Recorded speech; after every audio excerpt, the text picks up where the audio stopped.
Blacksmith of the Apocalypse. By Arcuser. Chapter 481. Certificate. After his talk with Mary, Seth had a better idea of the situation in Mina's march. She had assured him that she would take care of the church for Samhatch and talk with Yvette about the procedures. He, on the other hand, would take care of their merchandise and the forgeries. Since very few combat classes came with an appraisal skill, few people in the lower levels could differentiate good weapons from bad ones. An amateur would not be able to see the difference between a mithril sword and a steel sword with their bare eyes. That was why low-level blacksmiths could simply make a cheap average sword, and some dubious traders would sell it for a high price while saying it was a second-hand product from the turquoise anvil. The blacksmith had to admit that this was actually partly his fault. Since he had produced items quickly for quantity, he made them using the same pattern over and over. Although made in huge numbers, he had made sure that they had the best balance between the materials he had at hand at the time. All of the weapons were of high quality, but because they all looked roughly the same, it created a brand image. People started calling them turquoise swords/maces/spears and associated them with the quality of the turquoise anvil. This made it easy for frauds to copy the overall style but use lower quality materials and skills. They sold cheaply made weapons, using their name. It was not as bad of a problem with armors, as Seth had left the production of most armors to Whedon. Before Seth left, Whedon had become a journeyman armorer, which meant that he could now also work with rare materials, though he had a hard time and would take longer to finish an epic armor, so he had not made a lot of them yet. One could even say that the problem of copycats did not exist with armors. Ever since the demand for their items grew, Hone and Whedon were caught up with making commissions. Armors were now mostly custom-made, and there was a huge waiting list to get one from Mina's march. There were a few reasons for that. There were few people that had a warrior's spirit on Earth. Whereas everyone cared about a well-fitting armor, few people cared about carrying a custom weapon, as they followed the style of their skills anyway. Another minor point was that the enchantment for size adjustment would take up an enchantment slot on the armor, which made size adjusting ones worse in the public eye. Getting one custom made meant that they could also have one more positive effect. The conclusion was that Seth had to find a way to protect their brand and make their weapons recognizable in a way that could not be copied. The blacksmith sighed a heavy breath. If he had already become a master, this would have been an easy task. From Tord and the other dwarven masters, he knew that once one attained the rank of a master, they would also get their own touchmark by the system. Of course, anyone could make a stamp and put a symbol on their weapon. In most worlds, these normal touchmarks worked, too. However, Delta's infrastructure had not matured to the point that they could go after each and every scummy trader that sold fake merchandise. It was surprisingly hard to adapt a system meant for a normal world to the sudden introduction of all kinds of unknown magic, monsters, and items. The Delta above their heads had a hard time just making sure the city was safe from all kinds of skill-aided crimes. So it made sense that the police didn't have the time to go after minor frauds that could wiggle their way out of a punishment one way or the other, anyway. This was why Seth longed for the system's touchmark. The difference was that the master's touchmark was recognizable without any additional skills. One would not need an appraisal skill to recognize it. However, Seth did not have that, yet. He had to come up with some other way. In the morning of the next day, the blacksmith showed up in his workshop, where he waited for the two dwarves to talk about his idea and see if they had some of their own. It had to be something that was recognizable and could not be copied by your everyday Joe. "Oh, Seth, you are already here?" Whedon asked, surprised when came down the hallway to enter his own workshop. "Yep, I wanted to ask you and Hone for advice," the blacksmith explained. They waited for Hone, the magic blacksmith, to arrive a few minutes later. The three craftsmen sat down and Seth explained what he talked about with Mary the other day. It seemed that these two were also aware of the copycat problem, though they couldn't really do much themselves. Seth first shared his own thoughts. His own idea was that of a unique token using the bones of Seth, something nobody could copy and he had the monopoly on. He had been looking for quite some time to somehow use the abundant amount of rare material he could not use because of the randomized effects. It was no revolutionary idea. It tied in with their initiative when they made heat coins to send to Beta to help the refugees. The dwarves would have come to the same conclusion, if the unique materials were as prominent in their minds, as they were in Seth's. After listening to his suggestion, both dwarfs had something to add. "If we put the crest of Mina's Mar on the token, we could use them as a kind of certificate of authenticity. Then they could use the token on other items, too. A buyer would get a certificate, and if they decided to resell the weapon, they could sell it with the certificate. But if they just take the token and sell it with a different weapon, our reputation might take a hit, Seth commented. It was a good idea, but not foolproof. However, Hone came up with a solution. We could enchant it to prevent it and turn it into a real certificate, the magic blacksmith added. His suggestion was a token with a special enchantment that could lend the buyer an appraisal skill. Of course, that was not really how it worked, but Hone's suggestion was something like a copy of the system's touchmark. One would be able to channel mana into it and they would be able to see a prepared panel of the weapon's stats. Seth nodded. It was no wonder that Hone would suggest a token, as he was the one who was able to mass-produce enchanted tokens. However, this also came with a problem. We would have to adjust the enchantment for every different item. Whedon critiqued. In that case, they could only use Hone's method for mass-produced items, as such enchantments were hard for blacksmiths to engrave. Still, it was an interesting proposition. Communing with the two dwarves, they perfected the idea together. A small coin made of bones of Seth that would be added to the item with a lanyard made of ancient bronze. They would use the crest of Minas Mar and Hone's method to turn the item into an actual certificate of authenticity. With the effects of the material being random, every coin would be a unique item. As the effects didn't need any additional mana, most fakes would be easily exposed his way. The user just needed to take it in the hand, and if something happened it was the real thing. And if they channeled in mana, they would see a certificate of authentication. Since all three of them could work with rare materials, it was a cheap and easy solution, that would have no impact on the items themselves. To make it better, they could even add these tokens to the bottles of their high-grade potions. What was left was the problem of people using sold tokens, but there was even a solution for this. Since every coin was unique, they could maintain a register of what items belonged to which token and who bought them. If someone was scammed using their tokens, they would be easily able to find out who was supposed to own the token, and they would ban them publicly from ever using their services. As long as they made this known, it should hold enough deterrence for people to randomly sell the tokens of their weapons. The three made a few prototypes to test the production process so Seth could show them to Mary and Jane. After all, it was their people that would have to keep the registers about the items. It had become afternoon when Seth left the dwarves to their own devices. He still had other things to do. Karina had asked him during the party to come by for a visit whenever he had time. Chapter 482 Expansion of Tree. Before his steps led him to the tree chamber, as he jokingly called the giant cavern where Karina's hanging tree was growing, his stomach led him to the kitchen. "Hey, Seth! Did you come for a snack?" Link greeted him. The gourmet hunter was always in the kitchen, no matter at what time Seth came by. "You are always here and cooking. Do you even sleep?" Seth asked with a chuckle. "Nope." Link answered jovially. "What?" the blacksmith asked, baffled. "I acquired a skill that makes it unnecessary for me to sleep. I can cook all day now." This man had really found his passion.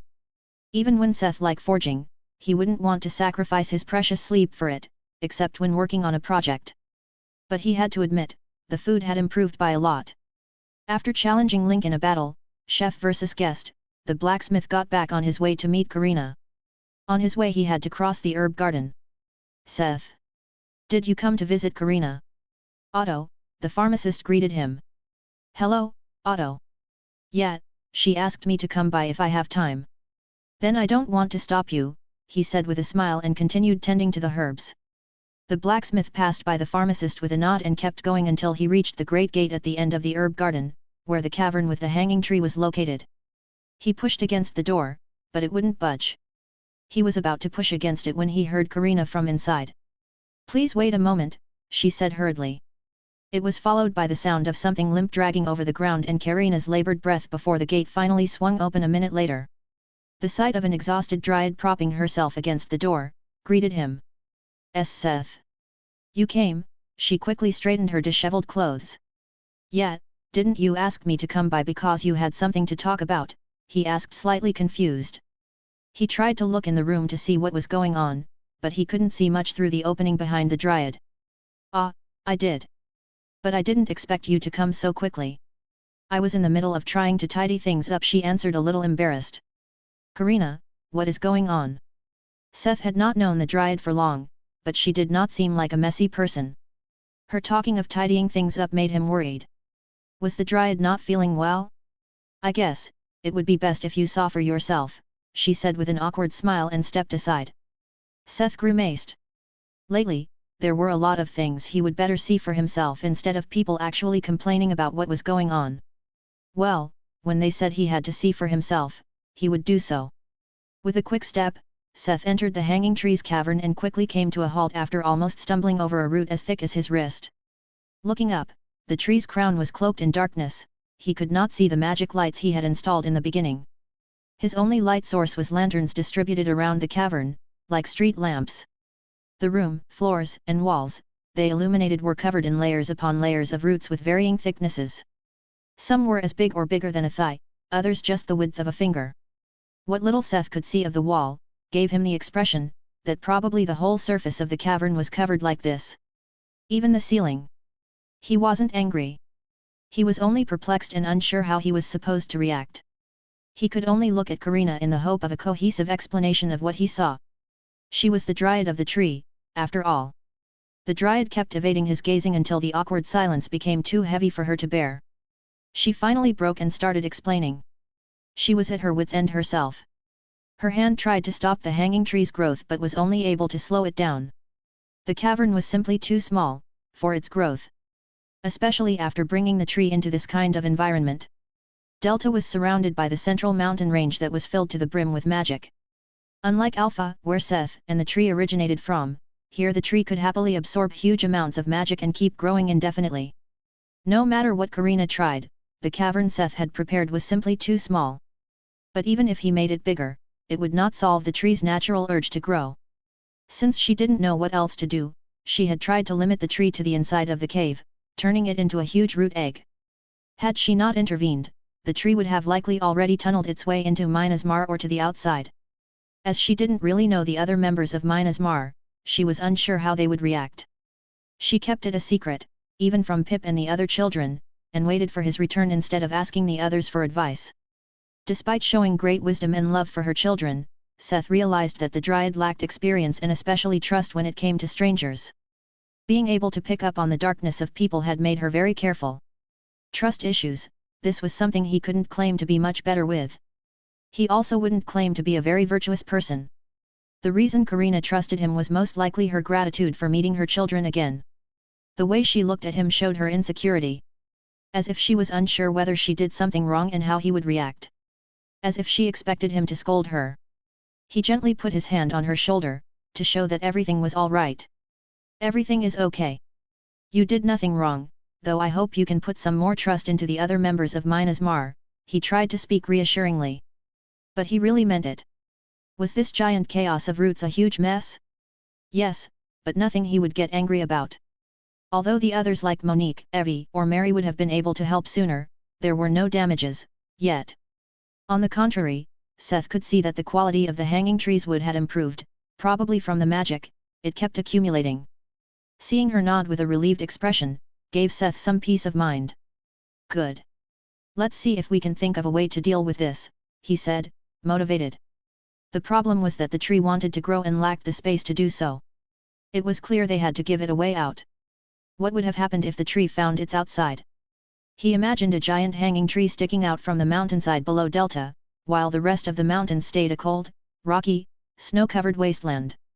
How conspicuous would that be? You said you restricted it to the cavern and the roots would have burrowed their way to the outside otherwise. That means you can roughly control it, right? He made sure. Despite looking unsure where he was going with this, the dryad nodded affirmatively. Imagining the picture of a lush green tree in the icy mountains, gave Seth an idea.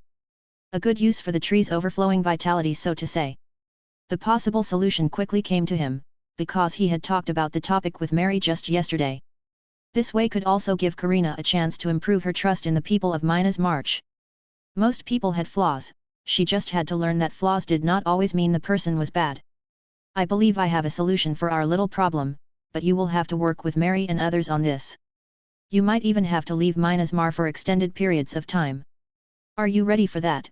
He asked to see her resolve. This was also a chance for Karina to grow and really integrate into their family. The dryad pondered for a while. Yes, she finally answered with a look of determination on her face.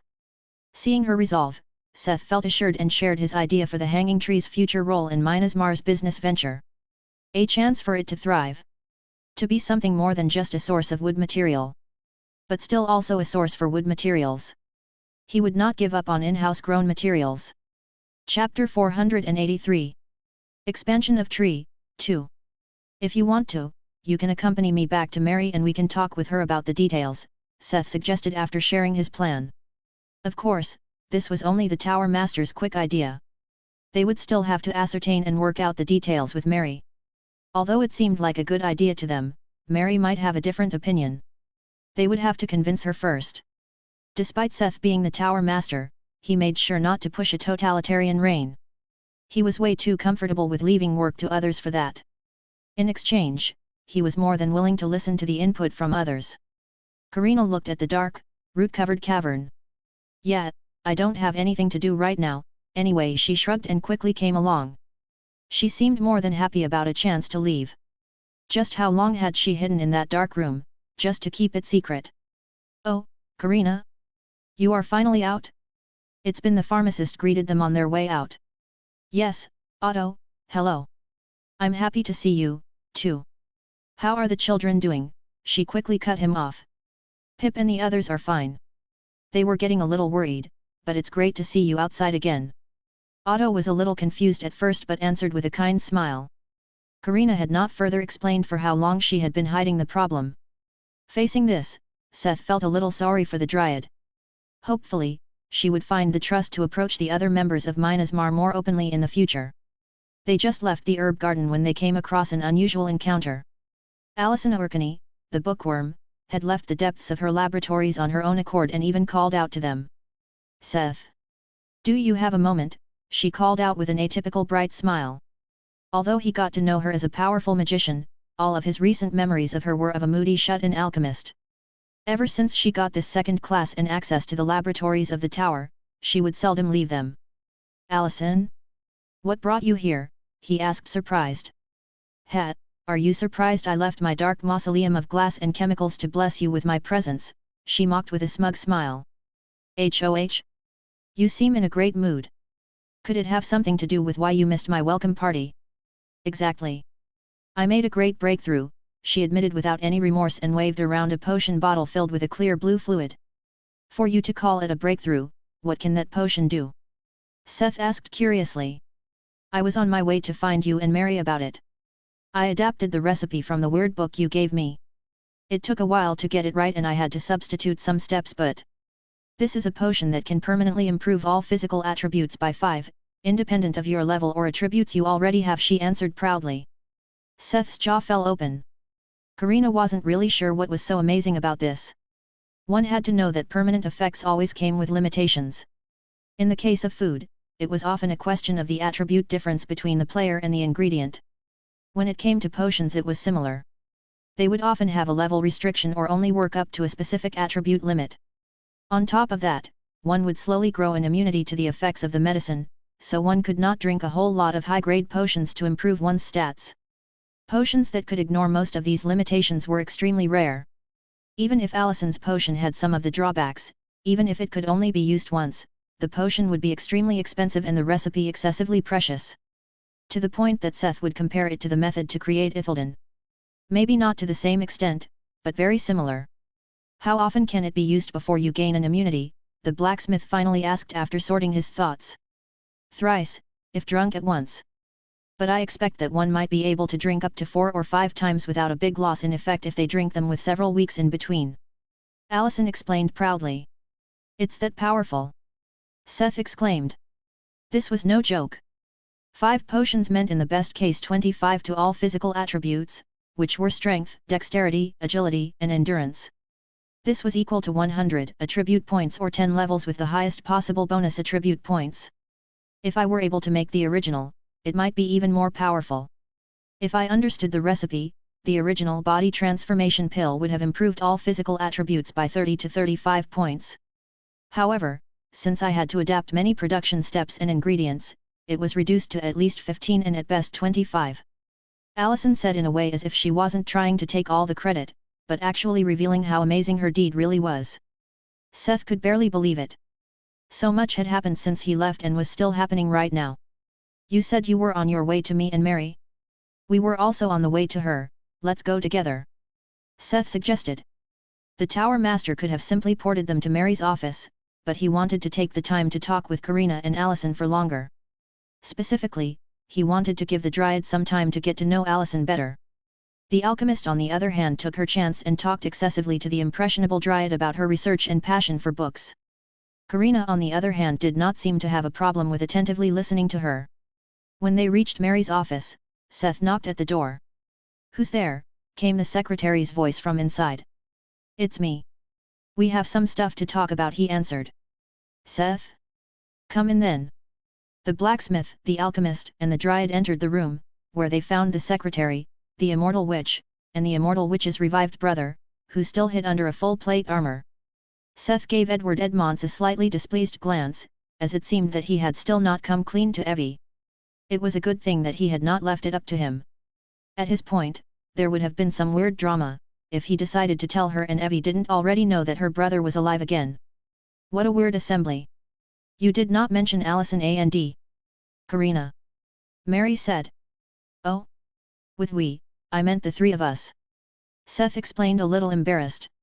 "Evie, let's keep talking at a later." "Allison, is that what I think it is? Did you really succeed?" The immortal witch didn't listen to Mary and spoke up when she saw the bottle in Allison's hand. "Haha, your eyes do not betray you. I have succeeded," she bragged to Evie. She got a little full of herself. "I don't like that," Puffles suddenly complained. "The pot calling the kettle black." Tatzel commented surprisingly sharply. "Tatzel, are you okay?" "Yes, Mom." "Why?" "No worries, just asking." What was going on between those two? Tatzel had even effectively shut up the eye visor, as Puffles did not further comment on the matter. "Seth, what brought you three here? I can see that Allison probably succeeded with a potion, what about you two?" Mary brought him back into the conversation. Evie and Allison were somehow in their own world, where they talked about effects, recipes, ingredients, and formulas Seth couldn't really follow. It seemed like this was the same for Mary. Since Allison seems occupied, let's start with Karina's problem, Seth concluded. Together with the Dryad, they described the problem of the hanging tree's brimming vigor and the solution Seth came up with. You are right, this would solve the problem with the security of the trade route, but do you really think people will trust it? Who would want to camp in the shade of hanged monster corpses?" Mary countered Seth's idea. The problem he had remembered from yesterday, was the talk about their trade route to Y City they were currently working on. Although the route was being mapped and cleaned, there was nothing stopping monsters from settling again in the area the chimeras pacified. Seth thought they could hit two birds with one stone. If Karina controlled the roots of the tree to grow along their trade route and grow offshoots along the way, the tree could not only grow. It could even thrive by hunting monsters, keeping the path safe, and offering a safe harbor to travelers. However, Mary's objection was legit. Who would want to sleep under a man-eating tree that decorated itself with the hanged corpses of its victims? "Arim, I could tell them to not do that." Karina spoke up. She suggested that the trees could also pull the corpses under the ground. It was not necessary to hang them in the branches. Still, a hunting tree. Mary was not convinced yet. If people saw what the trees did to hostiles, would they really be able to trust them with their lives? Seth had to grin when he had another idea. Once that would turn their trade route into the very definition of a weird fantasy setting. "How about we leave the fighting to golems when people are camping under the tree?" Chapter 484. Developing Weapons. The bard described his idea to them. Mary still looked concerned, but she finally gave in to their plan. "That sounds crazy, but it might work." Evie supported Seth's idea. "Let's talk about the details at a later point," she said with a sigh. "You said there was more." Seth shared their idea of the token coin with them. Allison and Evie also listened this time, as this could be applied to all high-grade items. As the two people in charge of the most potent potions, this also affected them. Keeping a register of the coins seemed like a good idea, and Mary easily agreed to take on this side of the organization. They would then have to organize everything with Jane, who was in charge of the turquoise anvil.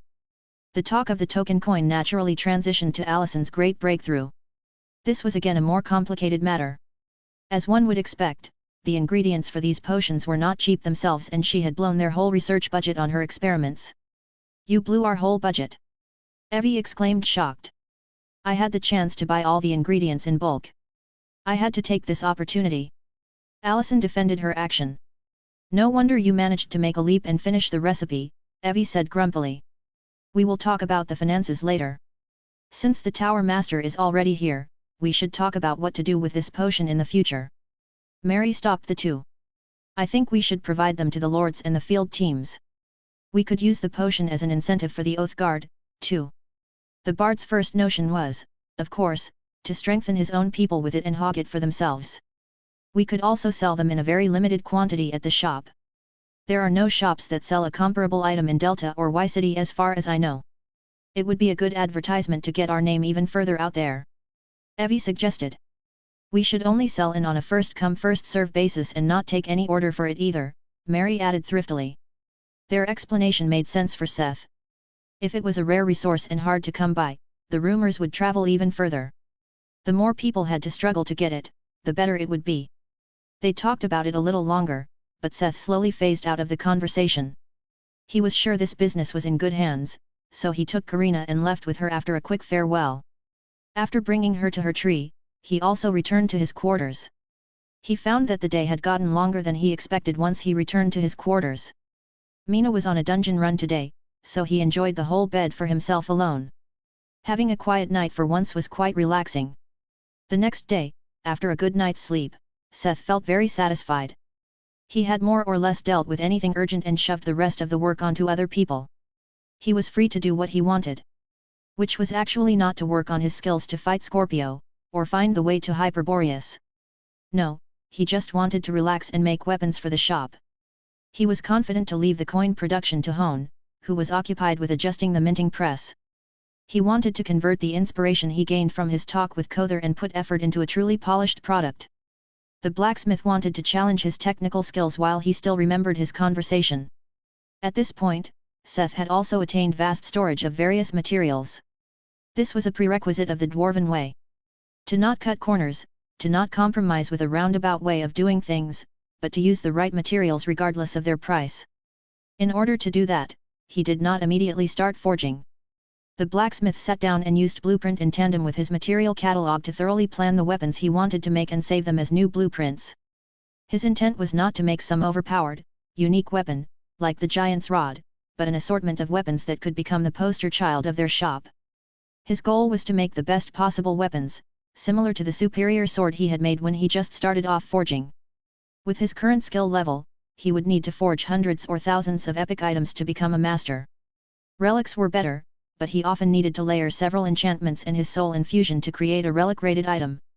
What Seth wanted was to improve his practical skill and the balance of materials to the point that the items alone could reach relic rating with the minimum of enchantments.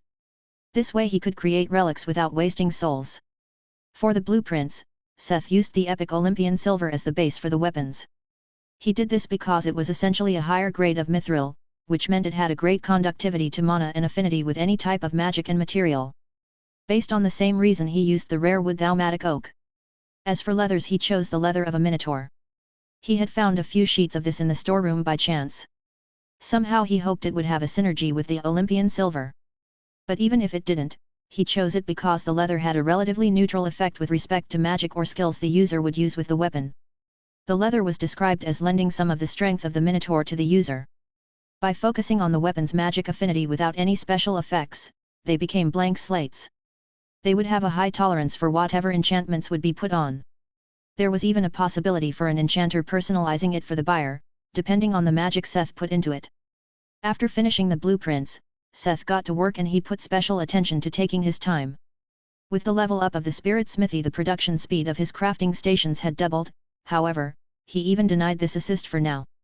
The blacksmith immersed himself as deeply as possible in forging the blade, and this state transferred over to every step of the production. Filing the handle wood, forging the crossguard and pommel, everything was dignified without any great decorations. Function over form was another dwarven principle he had learned from Tord. Decorations were nothing bad, but they should never get in the way of function. In this regard, Seth's style was almost plain. But he also did not disregard the aesthetics, going for a clean and stylish look. The ballad and enchantment he chose were ones he had not used for some time, the blood drinker combination. Seth had grown a lot, especially when it came to ballads. Besides not getting in the way of most of the common weapon enchantments, it could enable even the high-leveled Oathguard members to gain additional strength in the dungeons, using these weapons. Unfortunately, there was no resonance between the leather, the silver, and his trait as he had hoped. The leather of a random minotaur from the dungeons was obviously not enough. Sanguine Silver Sword. Relic. Damage 2200. Durability, 6000. 1 will absorb blood to repair itself. 2 will absorb part of the target's blood to heal and strengthen the user. 3 active skill, Lacerate. 4 passive skill, Strength of the Minotaur. 5 plus 50% skill damage. 6 plus 50% magic damage. 7 plus 20% increased damage in dark places. An exceedingly excellent sword created by craftsman Smith with minute attention to detail and a clear function in mind. The superior craftsmanship improved its performance to its physical limits, while the enchantments lend an opportunity for growth. Once this sword plays a role in the user's ascent to a legend, the item has a small chance to become legendary. He had succeeded. He had created a relic-rated item without using soul infusion or a crazy amount of enchantments and special materials. Although the effects were as expected and rather moderate, the performance of the sword itself was overwhelming. Dealing a huge amount of base damage and improving the power of magic and skill damage. The strength of a minotaur improved the strength and endurance of the wielder by 25 when holding the sword at the cost of 20 mana per minute. It was not a lot compared to the enchantments Seth could have done, but in exchange, it kept the option to have an enchanter further enchant it. An unprecedented bonus was the additional damage in dark places imbued by the function of Karen's Obel. Seth noticed a small change in the description of the possibility for it to become legendary. Most of his previous relics had the phrase "if rumors of the item become widely known," however, this was missing here. Also, the chance of it becoming legendary even if it helps in someone's ascension was still small. Was this the judgment of the system, that the sword would be unable to become legendary on its own and only had the possibility to piggyback someone else's achievements? This beckoned the question, of whether this would change if he had someone, for example, Alzalsar, enchant the sword with a strong property. This was something he could test later. What was important was, that he had succeeded.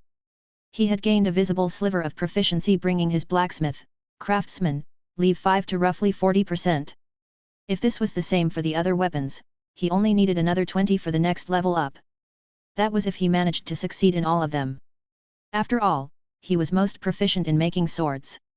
He pursed his lips, loosened his shoulders, and started on his next blueprint. There was no reason to stop here. Next, he started working on a mace. Chapter 485. Progressing. That day he only finished 5 weapons, which was still quick, but slow for his own rate. He quickly found out that his first success was not easily repeatable. The other 4 weapons, a mace, a spear, and 2 daggers were epic. They had similarly high base stats, but they lacked something to become a relic. Maybe Seth's concentration had waned a little after the sword. If this was true, Seth might start making only 1 weapon a day, as the epic-rated ones did not do a lot for his proficiency. Didn't Mary say that scarcity increased the demand? Instead, he could spend his days practicing music. After all, this was the skill he would have to rely on. The advice of the beggar had finally pushed him to go with this hunch. When he researched about Apollo, he found that they had a lot in common, except that he was a blacksmith, the only skill that was blocked for him on this quest. Apollo used a lyre, like him. Apollo used a bow, like him. Apollo fought a giant snake, like him, technically. Apollo appreciated the free arts, which Seth somewhat counted to. This had to be the reason why his sponsors had backed this quest. Maybe he could gain Apollo's blessing if he pandered to him enough. There was another reason why Seth wanted to solve it with music. He started noticing it during this quest when he was focusing on the music. Although he had intermittently made a song for forging, he had never seen himself as a musician. This had started to change. Not just during the weeks he spent in Kavati Koinen, but in the months prior when he practiced music with Ounce. If he wanted to impress Apollo, it would not be enough to just cover songs of other people. The bard had to write his own songs, but for that, he would have to explore his own music. Although he was able to sing demonic ballads and now even normal songs, none of them were music he would ever listen to in his free time. Since everyone was in the dungeons, Seth was alone in the evening. He did something that he couldn't remember when he did it the last time. He sat in the living room and simply listened to music. It had actually taken him quite a bit of time and money to find his stuff without the internet. While most electronics work in Delta and the basic functions of phones worked, the internet was unavailable, which made a lot of things he was used to hard to get by.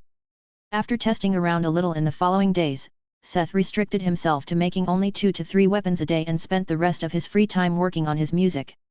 He also started to visit the Bard College again. This time it was not to scour the library for useful songs but to further master his demon language. Although he did not meet any resistance from the demons or faculty, the only people that interacted with him regularly were the mantis-like music teacher and Ember, the demon girl he befriended. Seth couldn't really blame them, as the blacksmith also didn't really put any effort into connecting with the demons. He only visited the few classes of interest or went straight to the library to look for things. This was also because he was not really interested in the musical part beforehand. It was the music teacher that suggested he should also visit other classes that helped with lyric composition and songwriter. If he wanted to grow as a musician, despite not knowing much of the basics, it was a good idea to start by visiting these classes and deepen his knowledge. Since he never visited a lot of classes despite being a student here, many people had forgotten that there was a human at their college. His showing up at classes more often reminded people again, and he was the center of attention, though nobody approached him with hostility. Time had passed, but the lesson he taught last time was still a reminder for them to keep their distance. Besides training his skills, he also wanted to raise his levels, to improve spirit smithy. However, things were not as easy as they once were. More people reached higher levels and more guilds had grown in Delta. He and the Turquoise Anvil were not innocent of the growth of adventurers in Delta. The tournament had brought in quite a few people that grew to become household names in the city's current adventurer scene. And obviously, their supply of weapons to the paying customers also played a part in it. The inevitable outcome was that the demand for the dungeons rose and dungeon runs had to be booked in advance. Seth could not randomly show up at the dungeon of his choice and kill his way through it. Minas Mar had some exclusive rights because of their standing and the role they played in the emergency relief after the tournament. Even those were mostly booked by Minas Mar's regular teams from the Oath Guard. As Seth planned to visit the dungeons with his golems, and not with any of the teams, he had to deal with limited access. Although Seth's progress was slightly hampered, everything else was going well. The new tokens were well received by the customers and the potion strategy was also gaining track. The blacksmith had already drunk his first potion, gaining 5 points in strength, dexterity, agility, and endurance. Seth's sanguine silver weapons did not immediately find their way into the shop. Instead, they were, similar to the potions, used as incentives for loyal members of Minas March. Bit by bit, the Oath Guard's old weapons would be phased out and sold in the store. In the same sense as the potions, these blood drinker weapons could greatly help the members grow, independently from their level. The impact of strength above one's level was not to be underestimated. Although they had no enemies for now, who knew when they would have to fight other players? It was not outside their expectations that people would covet their wealth or the new trade route they were establishing. This made their plans to make it truly exclusive even more important. The planning for the Hanging Tree's involvement was mostly done. Soon an expedition team would set off. Team 3 would set off with Karina and meet up with the Chimeras in the city of Nas Corn. The plan was for the Dryad to lead the routes along the trade route and grow offshoots along the route in places for potential camping sites. Who would be able to contend for it, when they controlled and protected all waypoints in this manner? It was another reason Seth wanted to quickly level up and improve the spirit smithy. He had offered the golems as a way to protect the trade route in addition to the trees. That was why he wanted the golem forge as soon as possible. It sounded like a way to quickly produce strong golems, instead of tediously crafting them by hand. He had a specific vision in regards to the trade route protectors, but the gods knew that he didn't want to do them all one by hand. If what Ceres told him was true, he would be able to use blueprints in conjunction with the golem forge and would only have to provide the materials for production. Concerning the elemental, Seth had put Ceres on standby until he actually affirmed that its information was true. Before he was sure that the elemental had spoken the truth, he didn't want to give it a body. For now, he held more interest in improving his basic skills. With a sturdy foundation, he would be able to reach greater heights in the future. Chapter 486. Lover's Cave. Jess and James followed Lydia and the rest of Team 3 to the main exit of Minas March. Their path led them past the Great Bridge and the gatehouse, where they found themselves in the middle of nowhere. The gate opened to somewhere in the mountains below Delta, tucked away from the streets and highways that originally led to the district. Is that her? Jess asked, interested, and pointed at a beautiful lady that did not seem too sure about her presence there. With skin the color of light brown wood and hair glistening in a lush green hair, she stood out in this landscape of rock and snow. Although she was looking around a little clueless about what to do, she had a soft face that seemed to smile a lot. Unlike the players who were decked in armor and robes, she wore a thick winter coat to fight off the cold. It has to be her, I guess. James answered her, also a little curious. The elusive dryad Karina. They would be escorted from here all the way to Nas Corn City. Known for her amicable personality and the rarity to meet her in the tower, many members had an interest in this hard-to-meet a member of Mina's march. Jess and James had only seen her once or twice from afar since they became members of the field team. They never got the chance to interact with her and only heard about her lovable personality. Let's go talk to her, Jess suggested, but someone was quicker than them. Karina, over here.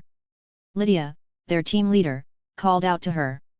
With surprise and relief on her face, the dryad came over and got into a conversation with Lydia.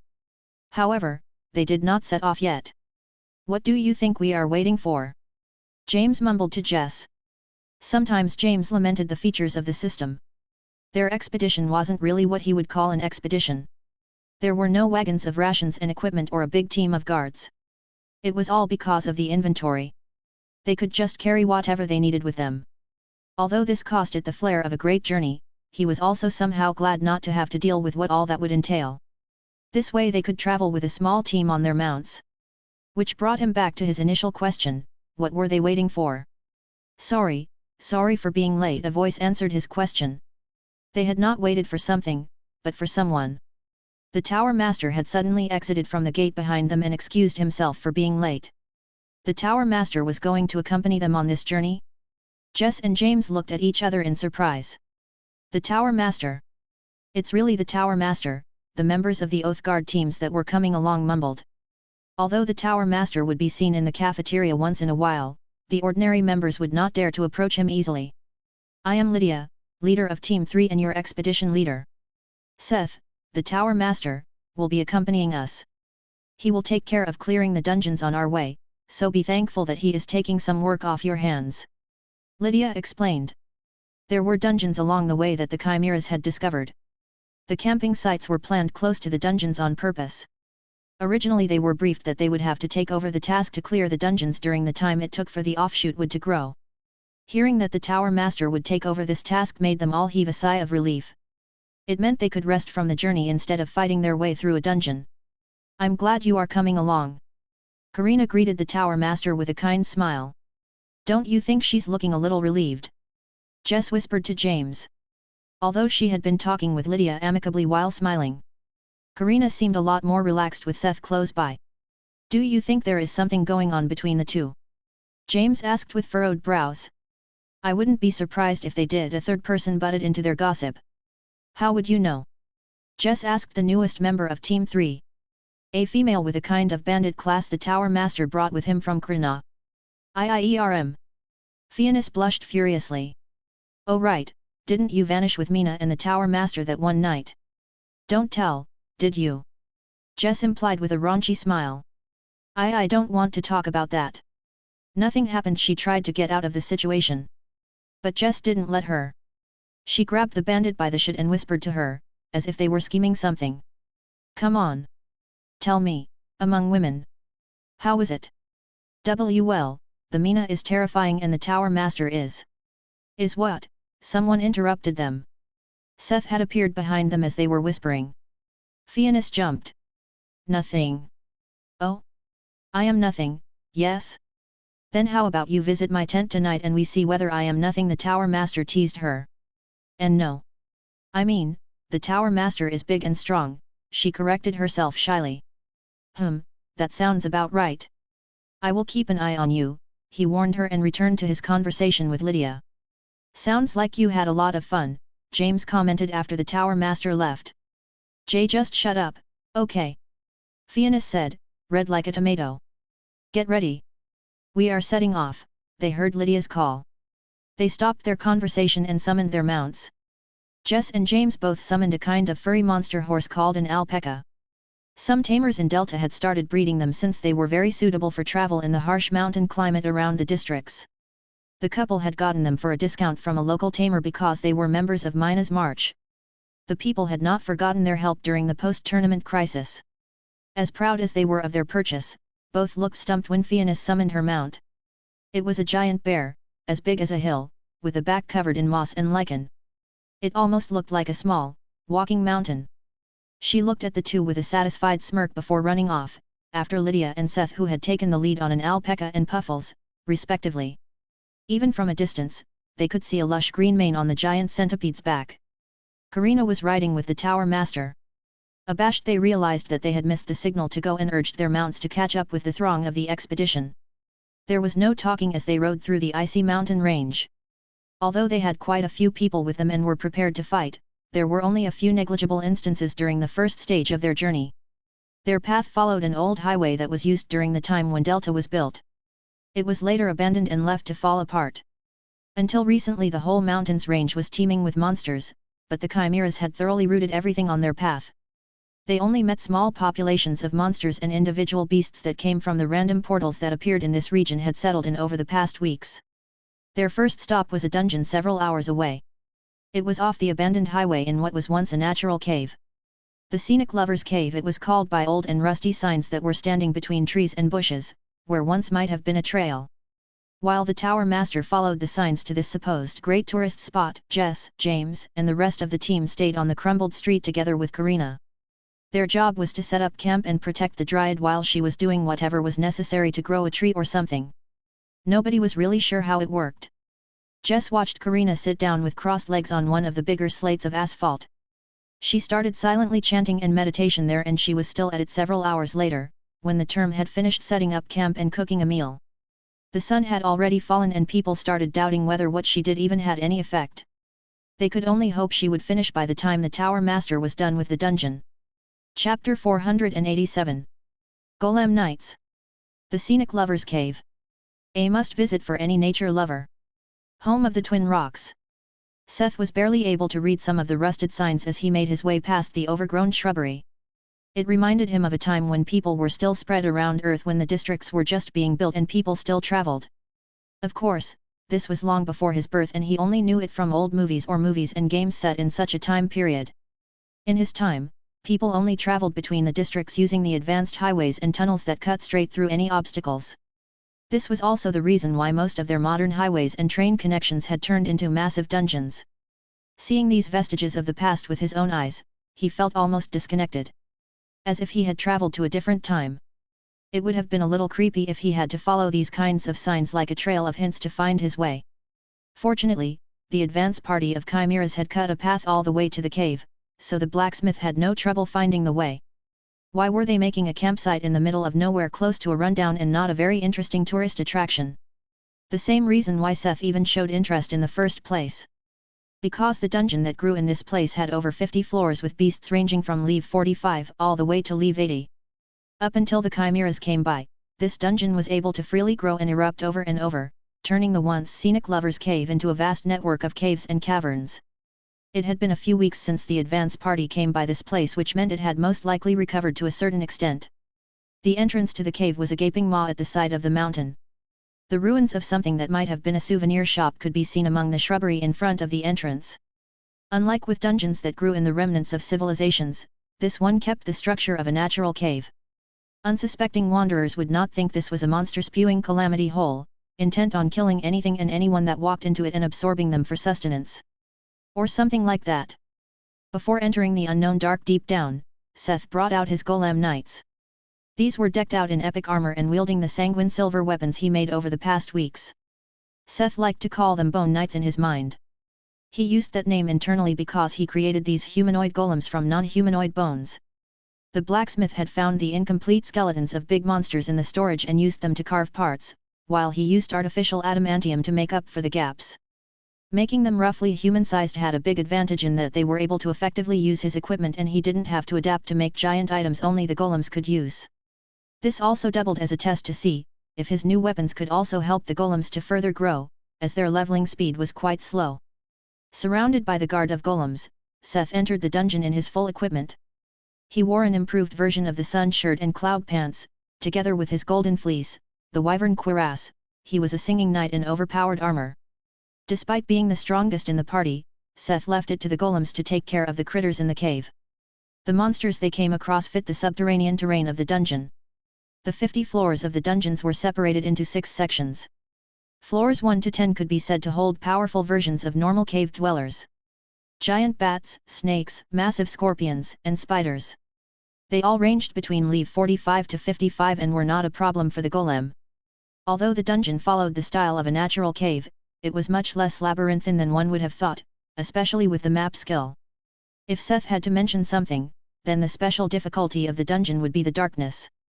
Many dungeons used magic to illuminate themselves and allow the adventurers to see.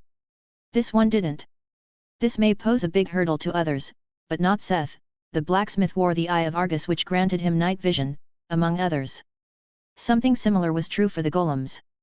Usually, golems would see with magic, similar to light. Everything was giving off a magic aura. Not the one Seth made. Since they sported a soul in an otherwise inanimate body, they were closer to undead and saw in a similar fashion. They could see the aura of vitality any living thing gave off. The darkness could do nothing to blind the golems. Like most hunters in the dark used ambushes, they had become easy prey after they were unable to hide. The golems were able to intercept most attackers before they could even pose a danger.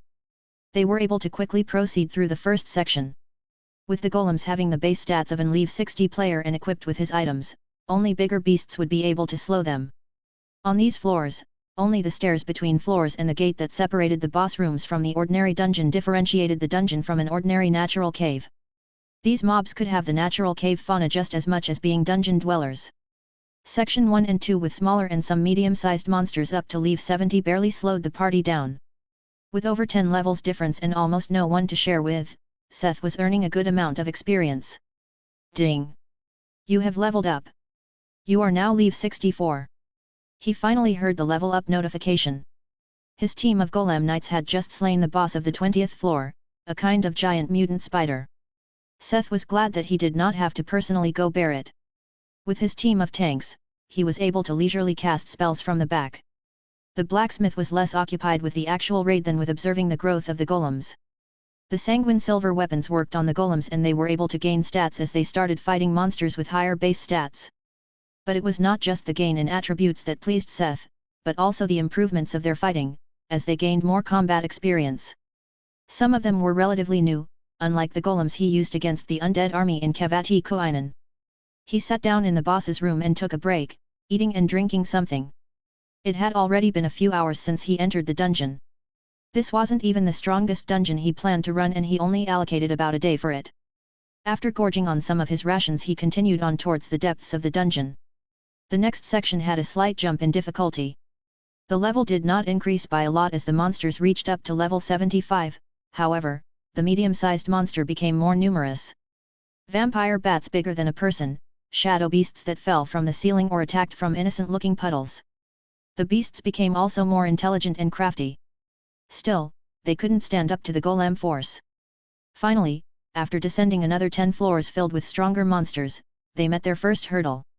The boss of the 30th floor was a giant demonic millipede. Or what could have been their first hurdle? Before the golems or Seth could act, Puffles suddenly charged out from the pet space and started hacking away at the opponent with a vengeance. He did not say anything, but his actions spoke for him. The centipede attacked with an unasked for ferocity, as if the millipede's existence itself was an insult to him. The boss had no chance to resist at all. Puffles' strength was far detached from any kind of level now and he ripped apart the many-footed foe with ease. Seth could only watch in bafflement. What was that? Seth asked flabbergasted after the eye visor took apart the floor boss. Nothing. Puffles. Do not question the great me, any further. I don't want to talk about it, he said huffily and returned to the pet space. Chapter 488. Twin Rocks. Puffles refused to further comment on his behavior. Still a little confused, Seth tried to loot the body of the demonic millipede. He got a few rare-rated scraps of its carapace that were fit for making armor. Since he took no hunter with him, he could only use the loot function of the system. The following floors after the anticlimactic boss battle had no increase in level. The difficulty rose because the beasts on these floors used abnormal status attacks like poison, sleep, or paralysis. Unfortunately for them, the only person susceptible to those effects was Seth, and he stayed out of reach, practicing his earth magic from the back of the party. Only a few status effects worked on the golems. One was when a vicious toad covered them in viscous slime. It managed to slow their movements. Another was a kind of roly-poly-like insect monster that managed to stun them by crashing into them. These physical attacks were able to influence the golems to some extent. It was not a problem though, since the bard was able to cover them from the back. While Seth was using earth and fire spells, Ounce was playing music that weakened the enemy. It had not been necessary for both of them to intervene in the earlier sections, but slowly the full power of the team was drawn out by the dungeon. With every monster being above level 70, Seth's experience gauge quickly filled up and he leveled again after finishing floor 35. The golems didn't stagnate either. With their stats constantly rising, they were about equal to Seth's level, which was now 65. The blacksmith was quite happy with the progress, but he knew that it would not stay this easy the higher his level got. For one, obviously, he needed more experience the higher his level became. Another reason was that high-level dungeons were not that common. There was a reason why many adventurers stagnated around level 70 to 80. There were not many dungeons with a higher level cap. To level up while killing monsters of the same or only slightly higher level, one needed to kill hundreds of them. Taking this into consideration, it was no wonder that it was hard to book a dungeon in a big city like Delta. But out here, Seth could monopolize the dungeon and, with his golems, the experience. In this manner, they proceeded to floor 40. Entering through the mighty wooden gate they faced not a big open boss room, but a cave full of narrow spaces, filled with stalagmites, stalactites, and naturally formed columns. Oh ho ho ho, I see a bunch of strong and brave warriors have come to offer themselves as a blood sacrifice, they heard a cackling voice. It was the first sentient enemy Seth ran into on this dungeon run. Kukuku, a tasty little mage, and 4 delicious, sniff those are not living creatures. And not even undead, the voice concluded in disappointment. With a dramatic entrance, a giant man but in wide robes appeared within a column of light, that was somehow falling from the ceiling. It was the first source of light Seth came across in this dungeon, and it was used as a spotlight. Little mage with his puppets, I, Vampire Lord Nigo, greet you, and thank you for your sacrifice. Vampire Lord? This giant, ugly bat was supposed to be a vampire? The blacksmith still remembered Valen. Although he had turned into a similarly giant and ugly bat, his human form conformed a lot more to Seth's picture of a vampire lord. Actually, I'm not a mage, he rebutted the boss. Using observation on the vampire, he found it was an level 75 boss. Oh, but didn't you use fire and earth on your way here? What are you, if not a mage? The bat asked with a sardonic grin as if it got a special kind of kick out of seeing adventurers despair when they learned that the vampire had watched them the whole time. But it was disappointed again when Seth answered without really caring. I am actually a blacksmith and a bard. Didn't you see my lyre? Seth informed the beast. A bard. And a blacksmith, the bat exclaimed and started laughing. It even bent over and hit its thigh, laughing. Why did you even correct me? Calling yourself double trash so proudly, PFF, it uttered in between laughing and gasping for air. Seth's eyes turned cold. Although the boss seemed talkative, the blacksmith just lost any interest in a conversation. He simply couldn't understand where this disregard for his classes came from. It wasn't his first time, but the bat obviously saw what he did in the dungeon and still immediately underestimated him the moment he knew his class. He could only shake his head. Get him, he ordered the golem knights with a cold tone. The golems charged at the vampire who hurriedly tried to recover from his laughing fit, as he was attacked. Seth on the other hand brought out his bow, the Mind Reaper. Using simple iron arrows, he started peppering the vampire who was frantically evading the golems and his attacks. Even when the iron arrows hit, they did little actual damage. But this was what the blacksmith wanted. He did not want to grant it a quick death. He wanted to inflict pain, and the Mind Reaper's effect to cause terrifying pain, decay, infection, and poison were perfect to humble this beast. Every arrow that stuck was accompanied by a howl of pain from the vampire. But even after 10 hits, neither the mind decay nor the soul decay effect had PROCD. It didn't really matter. By the time Seth lowered his bow, the vampire was covered in deep cuts, bruised, and rotting wounds. The golem's swords and maces had really done a number on the vampire lord, who more resembled a rag than his imposing stature from before. Hold him down, Seth ordered, and each of the golem knights grabbed one of the vampire's limbs. Vampires had a quick regeneration. Even with all the rot going on, the bones broken by the golems would quickly reset and heal. If not held down, he might have managed to run away. "You are still conscious, right?" he asked the captured boss. "Ugh, kill me already." "What do you want from me?" the bat answered with difficulty. "Good, you seem to be conscious and sane. I think you are perfect to serve as an audience for my new music. I will inject some respect for bards and blacksmiths into you." Seth's smile made the vampire boss shiver. "Is that really necessary, Mom?" Tatzel asked shyly. "I do agree that the bat needs to be punished, but even the great me thinks this is going a little too far." Puffles agreed with Tatzel. "You two just shut your ears. It's still incomplete, but I want to see the effect on a live subject." "You, what are you trying to do with me?" "Don't worry, all you have to do is to listen," Seth answered calmly, but his smile had the opposite effect on the vampire. "I don't know what you guys mean, it's not that bad." Ounce supported Seth. The bard grasped the demonic lyre and started playing the prototype of a song he was currently working on. Ding! You have leveled up. You are now level 66. Ding! Title, Composer of Death gained. You have taken a life with an original song. Damage done by sonic attacks is increased by 10%. Seth was a little perturbed that the title's effect called his music sonic attacks. It made him a little sad. After he looted the vampire's corpse that had blood flowing from all orifices, the only thing that bore witness to his song was the completely destroyed cavern. Columns, stalagmites, and stalactites had all crumbled during his performance. They left behind a scene of destruction that would make any speleologist and cave explorer cry in regret. Chapter 489 Brethren. The floors past the 40th floor changed from the look of a natural cave. The ground became smoother and the walls seemed to have been carved by someone. It was not necessarily a difference one would immediately notice in the darkness, but it caught Seth's attention as he could see clear as day with night vision. After walking down a simple tunnel, they reached a wide room. This was actually different from the report of the chimeras. According to the information Seth had gotten, there should have been another 10 ordinary floor before the last boss room and the dungeon's core. He could only shrug at the difference and take it as it was. It was nothing out of the ordinary for wild dungeons to change and continue to grow. Especially after a full clear or a dungeon break, there was a chance for the dungeon to change. The room was a wide floor, filled with marble statues in artistic poses. Each one was lit by a sharp spotlight. All of them depicted humanoid figures, but they all had traits that made them seem off and awkward. One eye too big, an elbow bulging, or a shoulder too small. Some seemed like a mistake in the perspective. Depending on where he stood, they would seem like perfectly fine works of great craftsmanship, but when his position shifted they seemed off and proportions wrong. Some lost any semblance with a human depending on the direction they were looked at. The worst part was not the feeling similar to the uncanny valley, but that they started to move after he passed a few of them. Although the blacksmith had expected this, he had really hoped that he was wrong this time. The moment they started moving he could also see their status with observation. Lover's child leave 76. Their status was not very useful and didn't give him any useful information as to what these things were.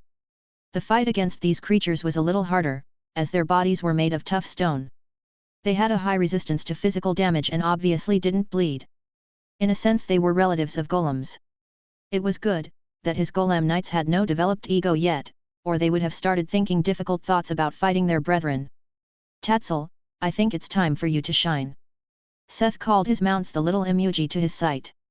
It was funny how his pet Puffles had turned into his mount and had become too big for most fights in closed environments.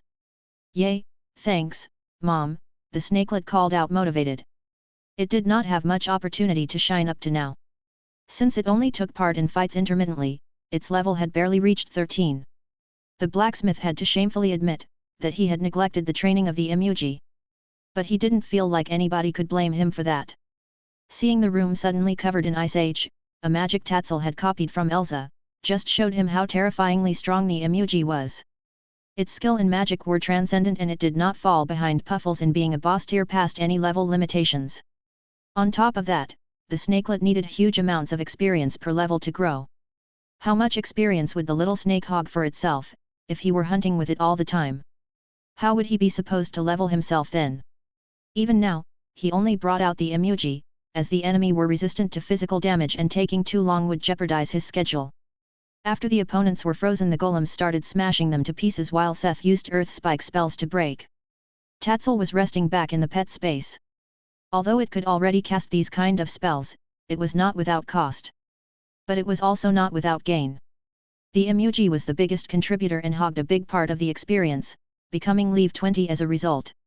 All that experience from a room full of level 76 monster was just enough to level the emoji by 7 levels from 13 to 20. Seth was sure he would have gained another level if he left it to the golems. But there was no use lamenting it. That would have taken too long, so it couldn't be helped. He had a schedule he wanted to keep. It wasn't like he really lost anything, as Tatzel's growth also counted to increase his own strength. Starting here, the dungeon's structure changed, becoming a sequence of caverns that seemed like galleries or ballrooms at times, with statues in dynamic poses that would start attacking when they fully entered the room. Disappointed, Seth also found that they were immune to his wyvern set's dragon might, however his other preparation was fruitful. The golem knights had now all equipped maces to effective smash apart the silicon foes. Tatzel would get involved whenever his mana was recovered enough to make a contribution to the fights. Seth on the other hand got practice in using earth magic. He would use Earthbind to ensnare the statues' limbs and stop them from moving. The golems would then finish them off. Although they seemed special, the moment life left the living statues they turned into ordinary materials, that were no useful for anything. This was the most intriguing part for Seth. It seemed like someone used a method to infuse ordinary sculptures with life. Seth could not feel a soul in them, the principle seemed quite similar to his soul infusion. In addition, these creations still gave a great amount of experience despite lacking a soul. This did not fit his own experience, where the soul made up a big part of the experience gain. The levels also kept rising as they continued on, reach level 79 in the last room. Sharing experience on the way with Tatzel, the bard had still reached level 67. It was all thanks to the golems taking almost no share. After crossing 15 to 20 such rooms, Seth had not bothered counting. They finally came before the gate to the boss room. He was very interested what kind of boss or dungeon master had taken residence here to spawn these kinds of statues. Beside the rising levels, the state of refinement of these caves had also constantly improved. The boss room was covered in smooth tiles and lamps burning with magic fire illuminated the surroundings. In the middle of the room was a tall rock formation. Seth finally recognized the weird shape on the rusted signs outside the cave. This was the Lover's Rock and he now understood the name.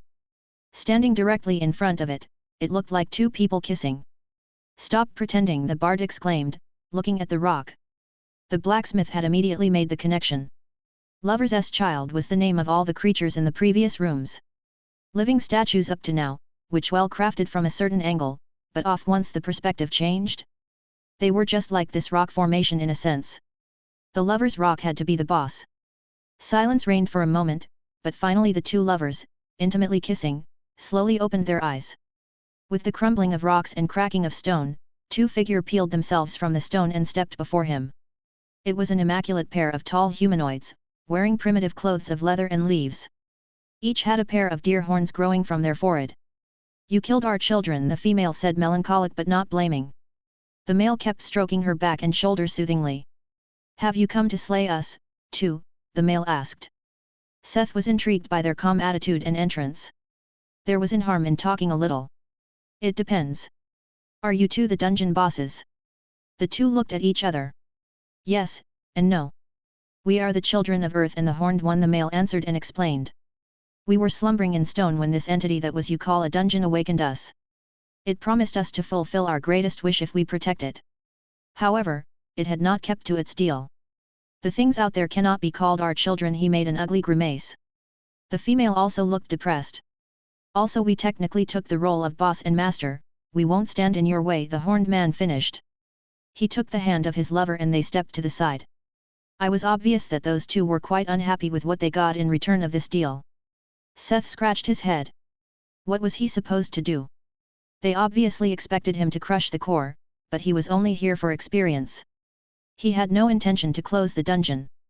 Finally, he made a decision. He pulled out his draconic blade and walked to the dungeon core. Chapter 490. What are you two doing? You heard the two.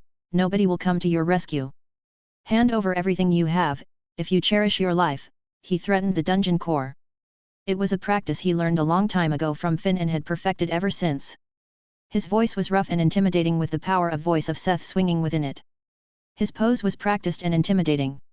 Like a fountain of wealth, the crystalline dungeon core started spitting out gold, silver, and items. The two horned humanoids looked at him in surprise while he bent down and started collecting his loot. Seth had decided to do what he could for now, which was getting his loot first. Only after he collected all the stuff the dungeon spat out and poked it a few times to make sure it really gave him everything, did he turn back to the pair of lovers. I have no idea about your circumstances and I don't really care. You can stay here, or leave, I will not bother you, he said and turned to leave. Someone else might have been curious about the two and their connection to the past.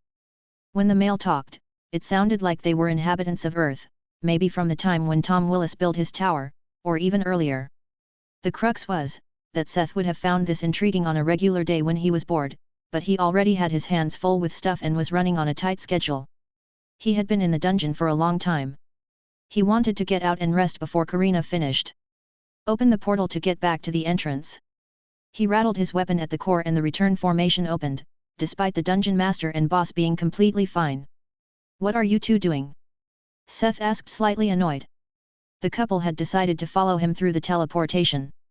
He didn't mind it up to that point, but then the two boss-tier humanoids with barely a scrap of cloth on their persons started to follow him through the forest.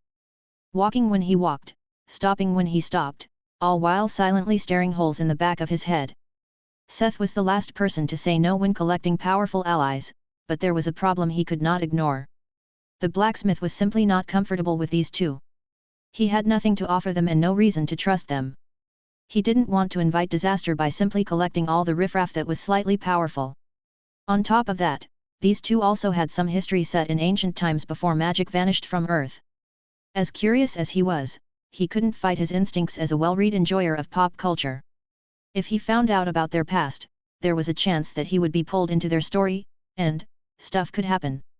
Taking into account the system, there was even a high chance that his instincts were not just baseless rumors. After a hesitant silence, the male spoke up. I'm sorry if our presence burdens you, but we have no idea how long we slept. Would you maybe allow us to follow you to the next settlement? He asked. Seth squinted at the two as he thought about it. They didn't seem aggressive or arrogant despite having the strength to be so. Although there was a ticking time bomb for a quest, maybe he could take them along as additional security and cast them off in Nascorn City?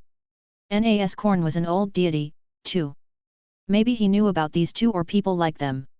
Instead of having them run around aimlessly and maybe cause some disaster, it might really be a good idea to take them to someone with a similar history. Puffles, do you get any vibes from those two? Anything worth noting? Asking for the Great Me's wisdom, you made the right move. There is nothing. At least nothing worrisome. They have a slight smell of divinity, but that's it. They can't be compared to the Great Me. Tatsul? Hey, why are you asking the junior, when the Great Me is already told you? Just making sure. Tatsul, did you notice anything? Arim, I'm not sure. I can't explain why, but I'm sure they wield strong magic. That's all, Mom. Only after checking back with the two, did the bard make his decision. Fine, you can join my expedition up until the next settlement. It will take a few days, he finally said with a sigh. An expedition, the female finally spoke up with sparkly eyes. Does that mean you are going around to explore the world? She asked excitedly. Seth scratched his head awkwardly. The current world isn't in a state where people would just go around exploring it. We are securing a trade route to re-establish stable exchange, he explained as they followed the path the chimeras had made back to the crumbled highway. Seth could already see the hanging tree from afar. Although far smaller than a true hanging tree, it still clearly towered above the other vegetation in this place. In a mere day that Seth was gone, Karina had managed to grow a massive tree at the camping site. The offshoot's wide crown covered a space with a radius of at least 50 meters. The two looked at the mighty tree with big eyes, as Seth led them to the camp that was now in its shadow. A hand suddenly grabbed his shoulder and stopped him. Wait. You have to tell these people to get away from that tree. It's dangerous, the woman called out to him. She was wildly pointing at the giant tree and the male was nodding seriously to support her claim. Oh, how did you know? Seth asked in slight surprise. It was their turn to be stumped. Don't worry, I can assure you, that we know how dangerous this tree can be, it's the whole reason why we are growing it in the first place, Seth answered nonchalantly. Hubris. You think you can control such an existence? The male exclaimed this time. Completely control it? Me? Not necessarily, but I don't have to. Its dryad is on my side. What is a dryad? The two ancient beings exclaimed at the same time. You don't know about dryads? You know, spirits or beings born from a tree. Kind of like a personification, ERM. I don't really know the ins and outs of dryad mythology, but that's about it. Something like that never existed during our time. And this dryad can control the tree, the male made sure. Since she technically is the tree, yeah, answered Seth. How interesting. I want to meet her. She is there, right? Let's go, the female broke the conversation and took the lead. Seth could not quite understand her, and her partner also looked at her in confusion. In one moment she desperately warned him, and in the next, she simply believed him and threw all caution in the wind. Now the blacksmith and the horned male followed his lover for the rest of the way to the camp. The present Team 3 and the members of the Oath Guard looked in shock at the two tall humanoid bosses that suddenly strolled into the campsite, accompanied by their tower master. The bard met the frightened and confused looks with a confident smile. Don't worry guys, I recruited a little more help. The two are docile and will accompany us on our journey to Nas Corn City, he calmed the members of the expedition. These two are. Seth stopped, as he didn't know their names yet. He looked at the male who was reining in his lover. Although the female wanted to go look for Karina, she stopped when she realized the situation. She cleared her throat in a theatrical manner. I'm Una, she said. And I'm Tirlach, he said. We are people of the Horned One, the two finished as if the expedition members were supposed to know what that meant. A short awkward silence followed, only to be quickly interrupted by Seth. Great, I'm Seth, and these are the people of Mina's March. Let's have a peaceful time traveling together. Chapter 491 Idle Couple. After the quick introduction, Una could not be held anymore and she went to look for Karina. Seth didn't know how, but the humanoid easily found her way to the dryad, like a dog following a trace of smell. While the female had completely shifted gears and was freely moving around below the crown of the hanging tree, Tirlach on the other hand kept looking up at the tree in worry. He and Seth followed the excited Una slowly from behind. The blacksmith did not think they would do any harm, but he thought it would be better if he stayed with them and kept an eye on the situation. From what he heard, he had concluded that these horned people and Karina probably fell into a similar class of creatures. Nobody could guarantee how they would react to Karina, a creature they had never seen. Karina was important, he could risk them acting out. However, Seth's worries were unfounded. As they got closer to the tree, they found Karina, still meditating. Sitting between the roots of the giant tree with her eyes closed, the dryad did not notice the arrival of visitors. Uno stopped at a distance and looked at Karina with widened eyes. Look, Tirlach, she is really part of the tree, she exclaimed as they caught up with her. Yes, it's like an externalized ego in its own body, fascinating. Did you call it a dryad? Earth had really changed if being like this can be born, the male said beside him. The two kept looking at the silent Karina as if they saw more than him and talking about things Seth could not quite follow. He felt a little left out, but he didn't mind, as it seemed that they did not intend to do any harm. Contrary, especially Tirlach seemed to have stopped worrying about the looming tree above them. Despite not understanding what they were thinking, Seth waited because Karina was supposed to finish soon. As the day grew darker, someone from the Oath Guard brought them food and Seth got into a conversation with the two newcomers. He simply answered non-committal questions about the current world. He still avoided finding out about them, in fear of a weird quest. So, you are telling me humans created a civilization without magic? Tirlach asked in wonder. It seemed unfathomable to him. I would say humans are better off in a world without magic, Seth answered, pondering. He was thinking of the other world he had visited and those he heard of. There was no denying that Krna was incredibly advanced, but before the system was implemented, many worlds were like medieval rural areas or had many of those. Magic often hindered technological progress because there was always a spell that could do the same thing, so why bother? It even risked the standing of mages and nobles. The problem was that not everyone had the talent to use magic, so commoners were left behind in a world of magic. Of course, this was the case for worlds functioning without the interference of the system god. The playing field is slightly leveled with the system, but even then old societal and hierarchical structures would stay and be supported by respective classes. Or in the case of Spacia, the old class system was substituted by a new class system, literally based on the classes of players. That was what Seth heard from Lena and read about in the Imperial Library. That was why the blacksmith thought that humans were probably better off without magic. Was it perfect? No. But technology could help everyone the same. Knowledge was universal. Talent for magic wasn't. Without magic, the world was also a lot safer. There were no terrifying monsters, no mass-murdering mages, and no fear of immortal tyrants. He explained a little about it to the humanoids, who fell silent after he gave them his analysis. It was like a culture shock to them, that humans were better off if they didn't live the way the two were used to. Seth? What is going on? A voice stirred the silence. Karina had finally finished and opened her eyes. She looked at the two-horned humanoid questioningly, as if asking the blacksmith for an introduction. Oh, right. These are Una and Tirlach, time travelers from the past. They were dungeon bosses, but... Seth was interrupted by Una suddenly taking Karina's hand and staring into her eyes with excitement. Please, help us have a child, the horned female dropped a bomb. Karina looked to Seth, seeking help. The blacksmith could only sigh. It was night when they finally finished their explanation. The children of the Horned One were children of earth and nature. They chose their partners for life, but falling in love among each other was uncommon and normally avoided. The reason was that, although they could have offspring with those of other races, the Horned Ones were unable to conceive children among each other. However, Una and Tirlach did not accept this and kept trying, without success. No matter how often they tried, Una could give birth to stone, not life. In the end, they chose to turn to stone and keep each other company for eternity in soothing slumber. Until they were reawakened by the dungeon, looking for a new boss after the chimeras cleared it. They only agreed because the dungeon offered the mysterious means to try and create children. Methods in a magic system they had never heard of. They made an agreement with the dungeon to work as dungeon boss and master if it could help them have a child.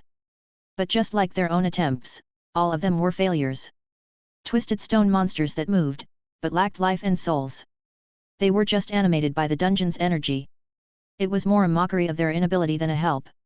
When Seth came along, they took the first chance to break the agreement and left. They had realized that the world had changed and decided to look for a way to conceive a child in this new world. It was not apparent when they heard about a creature like a dryad, but when Una spotted Karina, she was immediately sure that the dryad could help or be used as a reference. Seth didn't really understand their leap of logic, that the dryad born as a tree consciousness would be able to help them have a child. Karina also seemed unable to quite follow their logic. Fortunately, the couple seemed to understand that they couldn't quite get where they were coming from and stopped speaking gibberish. It doesn't matter, as long as you allow us to stay with and study you. We won't do anything to hurt her. Una told the last part to Seth. The blacksmith looked at Karina, who was confused but didn't seem to be against it. At least there was no quest for him to explore some dark secrets of the ancient earth. It was just them tagging along and observing Karina. I will allow it, just make sure you don't get in the way of the expedition and do your part in protecting it, he finally concluded. There was no reason to deny the couple their wish for a child. Against his worries, the journey turned out to be calm. At least there were no problems caused by the two boss-tier humanoids. The couple actually quite helpful, as their physical prowess alone was enough to spot and decimate a lot of the beasts that had settled in the vicinity. Quicker than the expedition, they didn't even need mounts. They simply kept running and jumping along the expedition, like frolicking mountain goats. Their presence made the journey easy on the members of Minas Mar, and the two additions rose in popularity among them. Una was quite beautiful and found many fans among the male singles in the Oath Guard, calling her a tall queen. Tirlach had slightly fewer fans, which could only be blamed on the higher ratio of men in the Oath Guard. If this went on, Seth would be getting ideas.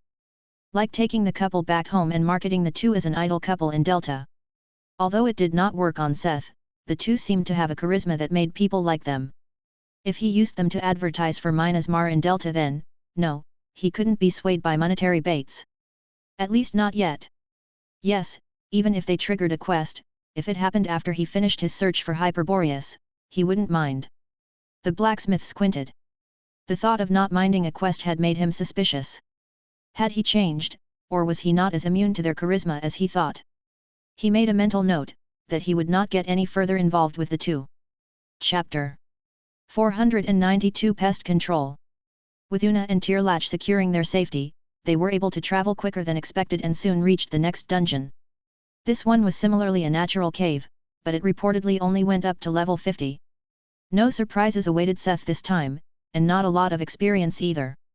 He was able to fill his experience bar to about 65%. Still almost half a level away from level 68. It couldn't be helped, even out here, high-level dungeons were not as common as one might hope.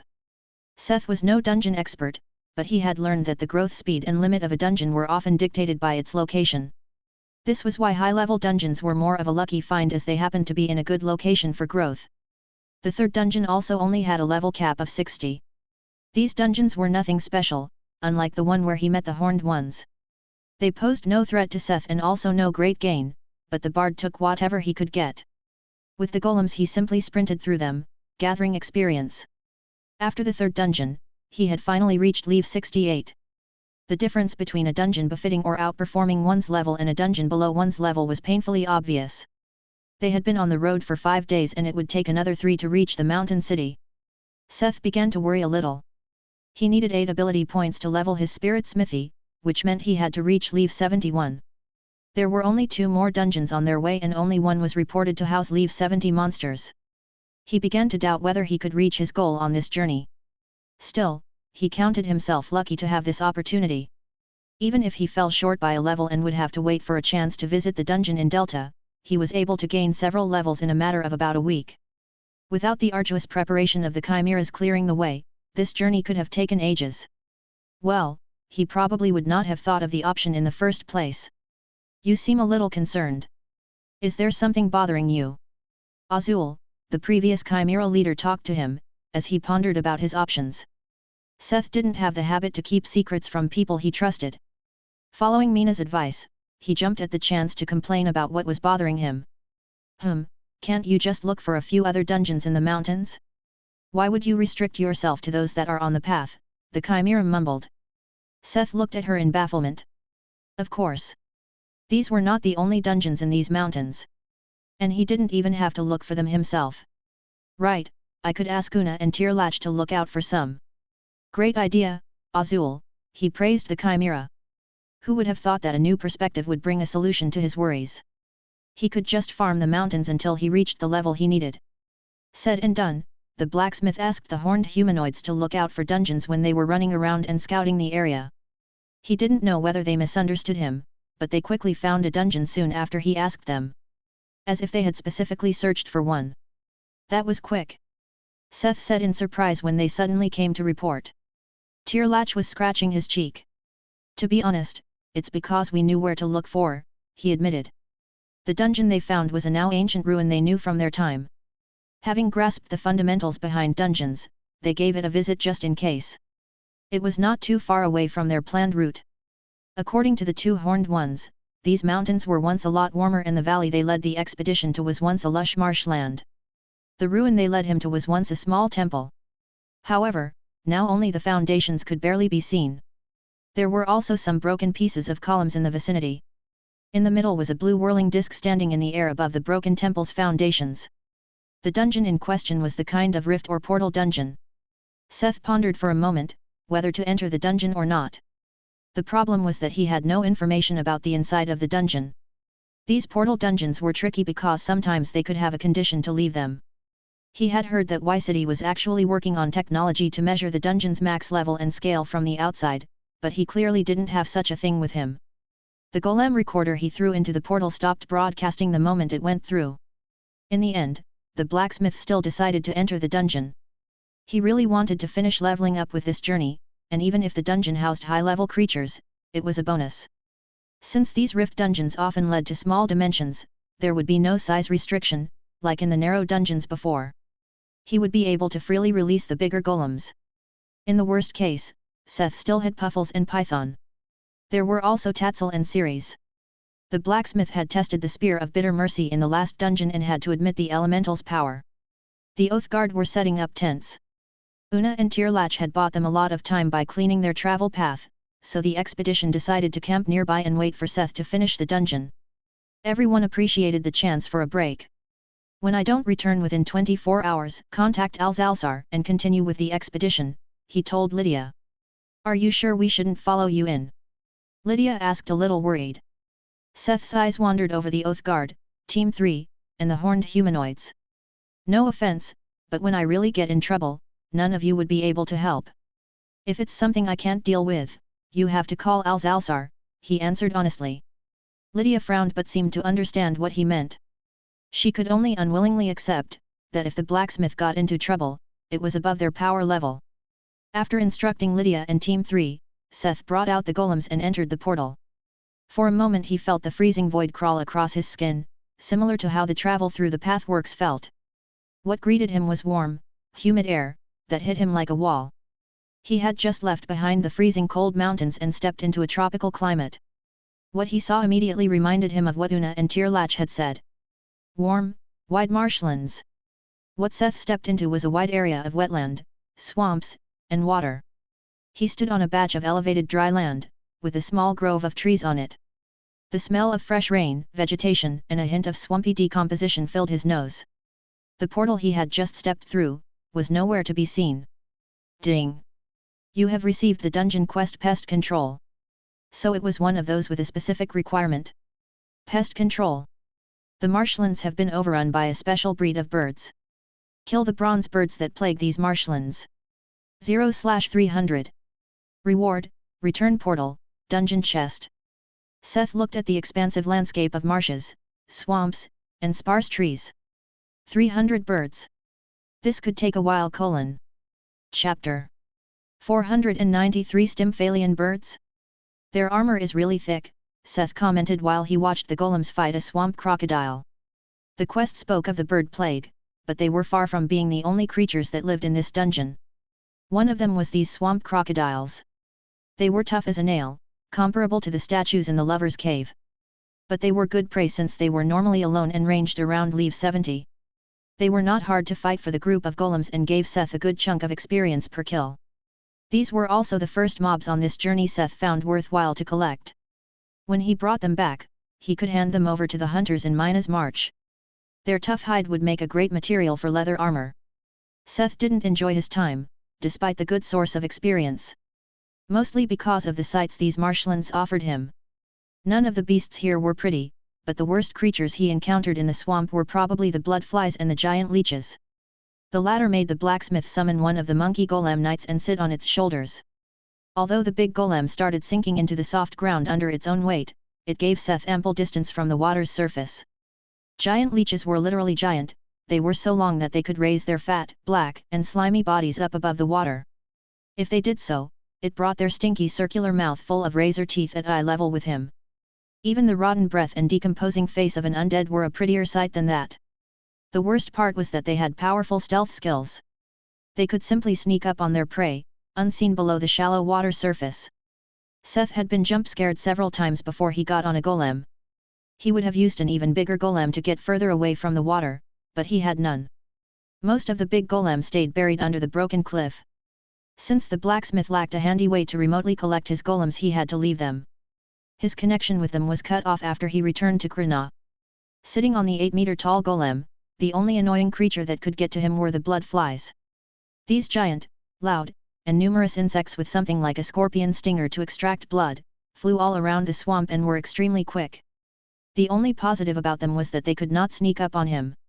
He was able to snipe the level 65 insects with his bow and magic before they got too close.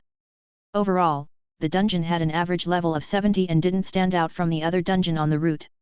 It had been 30 minutes when Seth finally spotted the first bronze bird. It was a brown-golden silhouette that dove down from the sky and pierced a blood fly in the distance after killing its prey in a single blow. The bird stayed on a small patch of land to gobble up its food. It had the figure of a crane but with a big and long golden beak that had easily killed the blood fly. Its feather glinted in the light with a metallic glow. Since it was out of range for magic, Seth brought out his Mind Reaper and took aim before using observation on the bird. Bronze bird level 71. Alarmed by the skill, it lifted its head from its meal, only to face the homing shot that was already coming to take its life. In the panic, the animal started flapping its wings but to no avail. The arrow found its target and lodged into the bird's chest. To Seth's surprise, the bird managed to survive the attack. Badly wounded, it tried to fly away, but the blacksmith had already sent another arrow on its way. It actually pierced the beast's eye, immediately ending its life. He sent one of the golems to retrieve the bird's corpse. The blacksmith had spent quite a bit of time researching Olympian mythology because of his trait. More than enough to have an idea about what these birds could be. They had a striking similarity to the birds described in the Labors of Heracles. They were called the Stymphalian birds because of the region they were plaguing at the time. Holding the bird's corpse in his hands, he found that its feathers were very sharp and made of a metallic material. It was also thanks to this armor that the bird managed to survive his first attack. The arrow was unable to pierce its heart the first time. The beak was similarly metallic and reminded him of a stiletto, like the daggers Seth had made in Aura. Still, it was not the first bird with metallic feathers he met in a dungeon. If these are really the same breed as the Stymphalian birds from the Heracles myth, they would shoot their feathers and throw toxic shit, he mumbled as he observed the corpse closer. From the corpse alone, Seth could not ascertain whether that was true for these birds.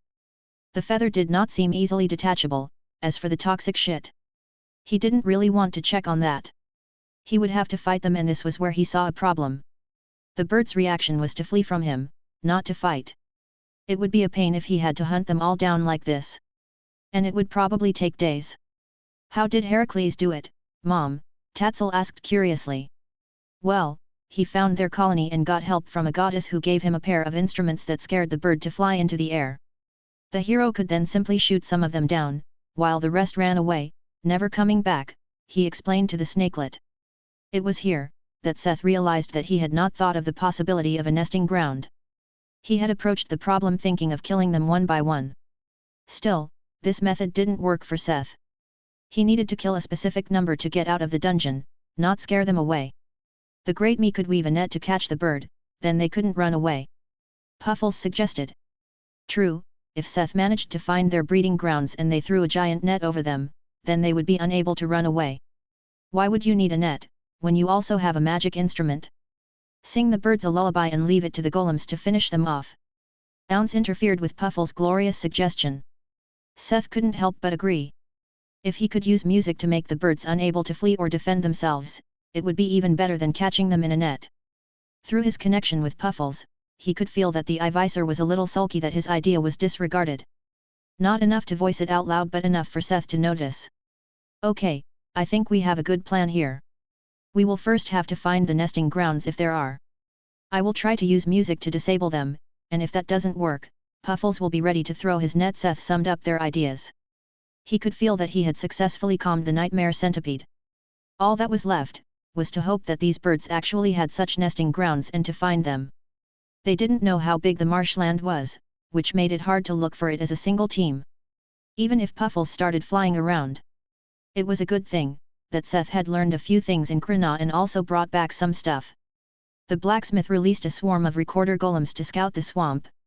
In the meantime, he and the team of golems kept trudging through the swamp and collecting experience. Chapter 494 Harvest Festival. Seth had let loose all the golems he still had in his inventory, which were arguably not that many. He had to leave most of his abominable golems behind because they all needed individual inventory slots. At least, the 25 he currently possessed were the strongest he currently had. Seth really lamented not having something like a housing skill that some high-ranking tamer classes possessed. After freeing the surroundings of their wildlife, he was getting close to the next level up. Finally! Seth exclaimed when the recorder finally found a sign of a bird colony. He had been getting nervous. In the 2 hours, while the golems had been depopulating the closer vicinity of the swamp, they had only come across 5 other birds. 2 of which managed to escape. If there was no bird colony, Seth would have had to worry about the status of his ration, as it might have taken weeks to find so many birds. Come here everyone, we found our target, he called his troops to assemble. The golems gathered beside the blacksmith, bringing their prey along. The blacksmith did not immediately set off. After several dungeons and many fights, the golems were in a sorry state. Especially the 5 golem knights that had fought from the start. Although the golems could regenerate, and their armor would do so too, if it was part of the golem, giving them separate armor had a much better effect in general. It just came with the need for maintenance. Before the great battle, Seth wanted to make sure the golems and their equipment were at their peak. Seeing the armor of 2 of them assured him of his decision. Even epic items would see some wear and tear against high-level opponents, but these 2 had fought against the bird and it seemed like the bird had an armor-penetrating attribute. The weapons were in a much better condition, as the golems had been switching weapons depending on the opponent. No matter how damaged something looked, with the even further improved soul smithy Seth was able to touch up everything in slightly more than an hour. Okay, we are ready. Puff, can you bring me there? Seth put all the golems in his inventory and mounted Puffles. The nesting grounds were quite far away. It was only after the golem recorders started scouting the dungeon, that Seth realized how expansive it really was. The sheer size was a good explanation for why it had not broken out yet. Without monsters welling out from the rift, Seth could understand how the chimeras did not find this one. It was good that its size wasn't a problem for them. What took the golems 2 hours to reach, the swift Puffles would cross in less than half an hour. This isn't good, keep your nets ready, Puff. We might have to change the order of things. Seth mentioned a few minutes after they set off. When he wanted to check the picture of the recorder golems again, the situation had changed. Before, the place was filled with bronze-colored birds, but now there were only empty nests. Rewinding the recording, he found that the birds had suddenly all taken off, barely 30 minutes ago. Something had alarmed the whole flock. I think I see what you mean. Look ahead, Puffles commented. Seth looked up and saw a cloud in the distance. Using clairvoyance he was able to recognize the thick flock of birds in the sky. Like a cloud of gold and bronze-colored blades, they came in their direction. This could not be a coincidence. With a quick thought, the blacksmith realized how they had most likely alarmed the flock. The 2 birds that got away. At least one of them must have warned the colony that invaders had come to hunt them. Or they came for revenge. He realized how vicious this dungeon was. It wasn't just a terribly hostile and disgusting environment, the dungeon forced the player to offend such a hateful breed of bird. Any ordinary adventurer party would be boned. The moment they let one of the birds escape, they would have to face the whole flock at once. The question changed from can I hunt 300 birds before I starve, to can I survive a unified attack of all birds in the dungeon. At Seth's sign, Puffles landed and let him get off before returning to the clouds. The bird had not shown an indication that they had noticed the blacksmith or the nightmare centipede yet. Lastly, he used earth magic to raise earth walls as shields and footholds for the golems. Soon the swarm was close enough to notice them. They are close enough, Puff. It's your turn. Watch me. I will show you what a great plan looks like. On the ground, Seth started his own preparations. It wouldn't take long for the birds to arrive, but he also didn't have to do much. After bringing out the combat golems, Seth also hid some of the loudspeaker golems. The moment the eye visor stopped speaking, a thick ray of light suddenly penetrated the dense flock of birds. The quest counter immediately rose to 34/300 and a wave of experience arrived. A notification could be heard. Ding! You have leveled up. You are now level 69. Nice, he couldn't help but call out, as he got ready for his part. With the ray of light, the eye visor emerged from the clouds. The attack had gathered the aggro of the flock and it was now charging at the nightmare centipede above. Like in an old monster movie, the eye visor spat out a funnel-shaped net that glistened golden in the sun. Although the bird in the front realized what was going on, the flock was too dense. Only a few birds were able to evade the net. Caught in the net and having their movement hindered, the flock started falling. Despite Puffles layering another 2 nets on top of the first one, some more birds managed to escape after they managed to cut up some of the threads with their wings. Ignoring the few that escaped, the majority of the flock crashed into the swamp below, right in front of where Seth and the golems were waiting. As the bronze birds struggled on the ground and water, the speaker golems started blaring the distorted lyre sound and a demonic voice entered the scene. Tired of your excuses, can't deal with living anymore? I'll give you reasons to stop now, while you are writhing on the floor. Seth started singing one of Ounce's songs.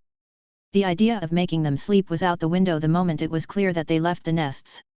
Instead, they chose this song. Its effects changed depending on the situation and intention of the musician. It ranged from drunkenness and euphoria to stupor and depression. The demon alcohol could do a lot to a person. For the bird it was the latter, their aggression waned and they became almost lethargic inside the net. It was to the point that Seth himself was creeped out by how well this worked against these beasts. Were they just susceptible to mind attacks?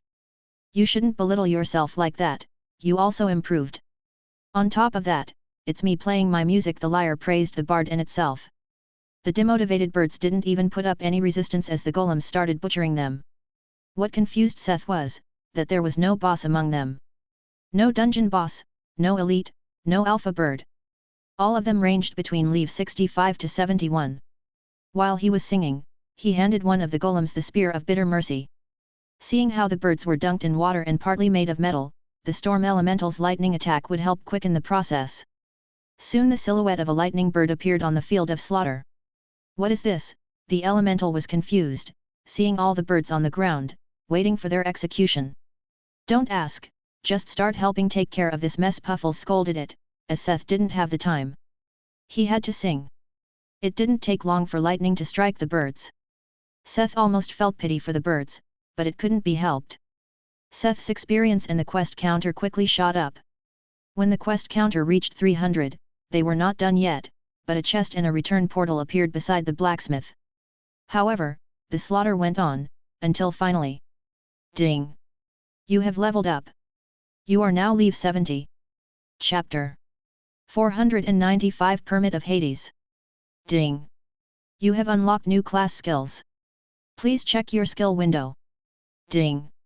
You have unlocked new blueprints. Please check your crafting menu. Seth heard the notifications in surprise. It had been a while since he had unlocked a class skill. He couldn't pay attention to the quest reward or the unlocks, as he was still singing. The golems and the elemental were still occupied with killing birds. His experience bar kept filling and he couldn't let this chance slip for now. Only when the golems finally finished, could he lower the lyre and pay attention to something else. Checking his status, he found his experience bar had already filled up by roughly a quarter again. Taking a look at the skill window, he quickly found the new skill. It was called Permit of Hades and felt like the first skill that fit someone called the Champion of Hades. Active skill, Permit of Hades level 1, no cost, cooldown, 24h. Call upon the souls of the deceased. With the permission of the god of the underworld, you can summon a soul from the Isles of the Blessed and gain its power for a short amount of time. Judging by the description, this could be a hit or miss skill, but gaining the skills of a deceased hero could be very powerful even if it was for just a short amount of time. The blueprints he unlocked finally belonged to some of the Olympian series. Mostly lesser-known works of Hephaestus and enchantments associated with them, such as the Axe of Polytechnus or the Robe and Necklace of Harmonia. In the meantime, the golems had collected all the bird corpses so he could put them into his inventory. Soul capture had also done its work and his soul counters for common small and medium souls had risen by 130 and 55 respectively. With almost 50%, the drop rate had risen a lot with the skill level. All that was left in the dungeon was to collect his reward from the chest. Seth kicked open the wooden chest with golden fitting and was greeted by a pile of gold. There was also an unadorned necklace with a very high durability and an epic circlet. The necklace was something fit for enchantment by an enchanter. It was called the quarter circlet and was a good item for magicians. The name came from the effects. It improved mana by 25%, mana regeneration by 25%, chant reduction by 25%, and magic damage by 25%. It was not bad at all. With his reward collected, he was done, technically. Despite how abhorrent he found this place and its beasts, Seth did not directly leave through the return portal. The recorder golems had found something else in while he was fighting. The dungeon boss in the core. He was not just going to rob the core. Seth was seriously thinking of closing this dungeon for good, this time. Although these kinds of high-level dungeons were not common, this one was just too vicious. Pitting a party of adventurers against several hundred beasts at once and keeping them locked up until the condition was fulfilled? This dungeon was just a death trap. If he left this dungeon here, travelers could wander in and lose their lives. Even if they put up warning signs, he doubted people would stay away. Although death in a dungeon was not permanent for an adventurer, this was just unfair. Losing experience and equipment this way was frustrating. Adding to that one would wake up at the closest adventurer guild, which was either Delta or Epsilon.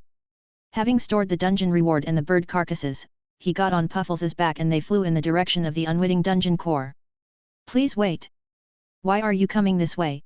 A giant crocodile, at least 3 times bigger and with a stone-like armor, surfaced when they closed in on the dungeon core. It must be the dungeon boss. Why were they so talkative lately? I was thinking of closing this dungeon for good. Seth exclaimed honestly. But you already finished the quest and got the reward. I even put most of my units into that reward. Why do you want to close my dungeon? It wailed heartbreakingly. What is going on? Seth thought confused. Just what did I do wrong to deserve this? First those stupid birds and now you. How am I supposed to manage a dungeon under these conditions, it lamented. It was the first time Seth witnessed true crocodile tears. Literally, not metaphorically. Streams of tears were running from the whining crocodile's eyes.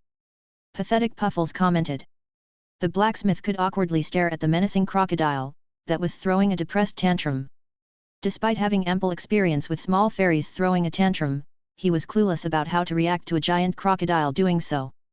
The beast seemed quite clear about the fact that it had no way of stopping him if he was determined. But just attacking it felt kind of wrong. Seth had no mercy for his enemies, but this left him dumbfounded. Still, he noticed one thing. It had complained about the birds. Had there been a problem with them? Okay. How about you explain what happened? We can talk it over. He tried pacifying the crocodile. Once he got the dungeon master to a point that it could be talked to, it explained its situation to him under tears. It was not like the bird quest was the usual modus operandi of the dungeon. I got them in an unlucky gotcha and they just wouldn't listen to me. Then they kept multiplying by preying on the other dungeon beasts. I'm never going to play gotchas again, it cried to him. Seth didn't fully know how dungeons worked, but it seemed that the birds had aced as a kind of parasite to the dungeon. In the end, only the beasts with strong armor or those who kept multiplying quickly were able to survive. Unable to use any of its resources, it couldn't help but use the dungeon quest and try to get rid of them. So, you will not pull this kind of move from now on? Seth asked, suspiciously squinting at it. No, I won't. Poisonous insects, disgusting beasts, but not a giant flock of birds. I promise, the crocodile assured him. The blacksmith wasn't sure whether this was better, but in the end, people would enter at their own risk and could get information beforehand. Okay, I will not close the dungeon under these circumstances, but are you sure you have given me everything you could? He just asked again, in case the crocodile was not robbed clean, yet. I really have nothing left, please have mercy. The giant beast turned on its back and showed its soft belly, like a dog, to show its complete submission. Fine. Don't make this embarrassing. Open a portal for me to leave. Immediately, it said eagerly, and a rift opened beside Seth. The blacksmith threw a last look at the crocodile.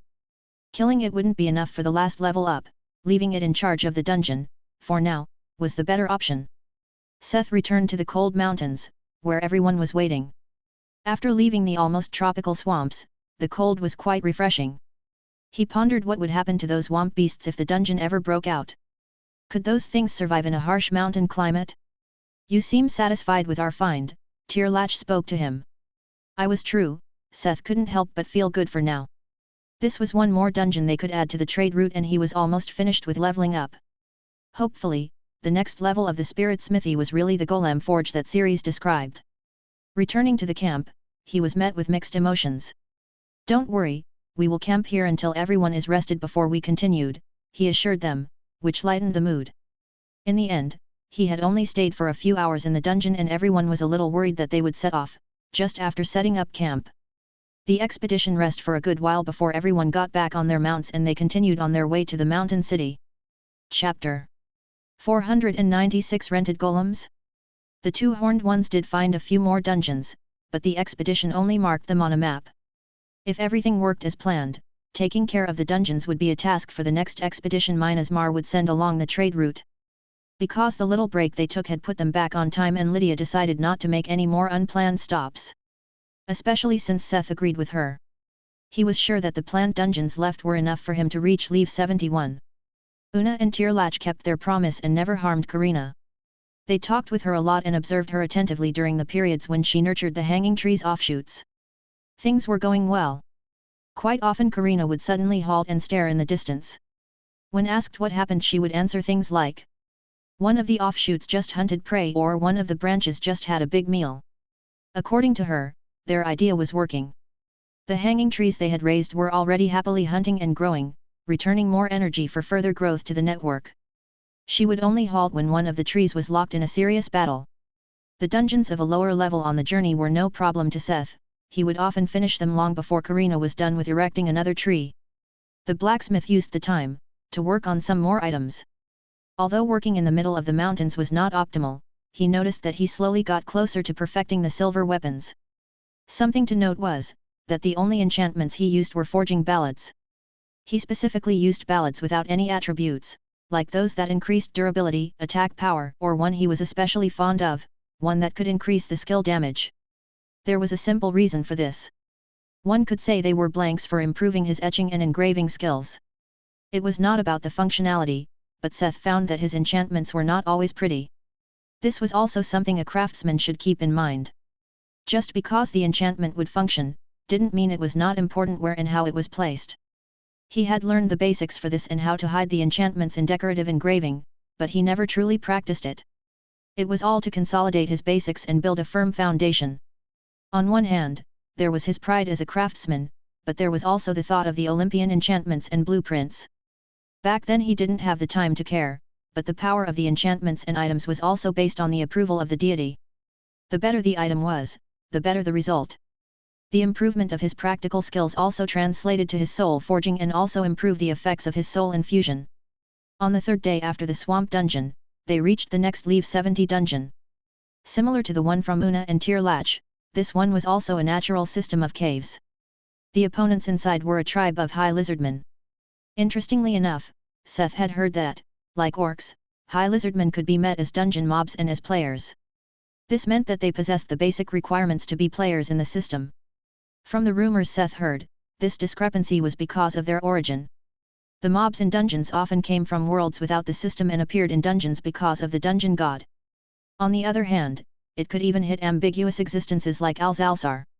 She never specified whether she was a player or had turned into a monster by becoming a lich, but she was forcibly transported to a dungeon in a different world and forced to serve as the boss.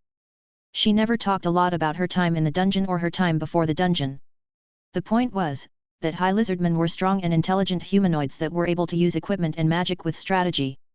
They were a great whetstone to sharpen the golem's fighting style. As they collected actual combat experience, their ego developed and so did their combat efficiency. Seth entered the dungeon through a gaping maw at the side of a smaller mountain.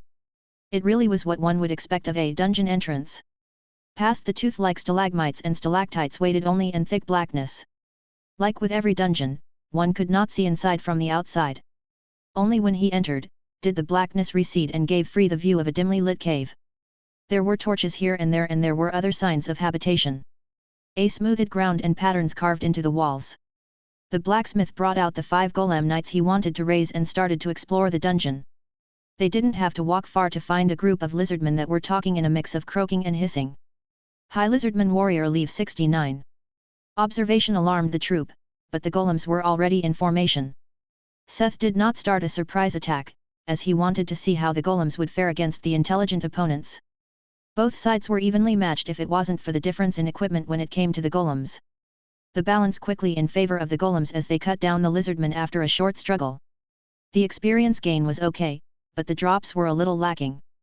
Like most humanoids, the lizardmen didn't drop good materials and their equipment was not worth it, for Seth to sacrifice inventory space.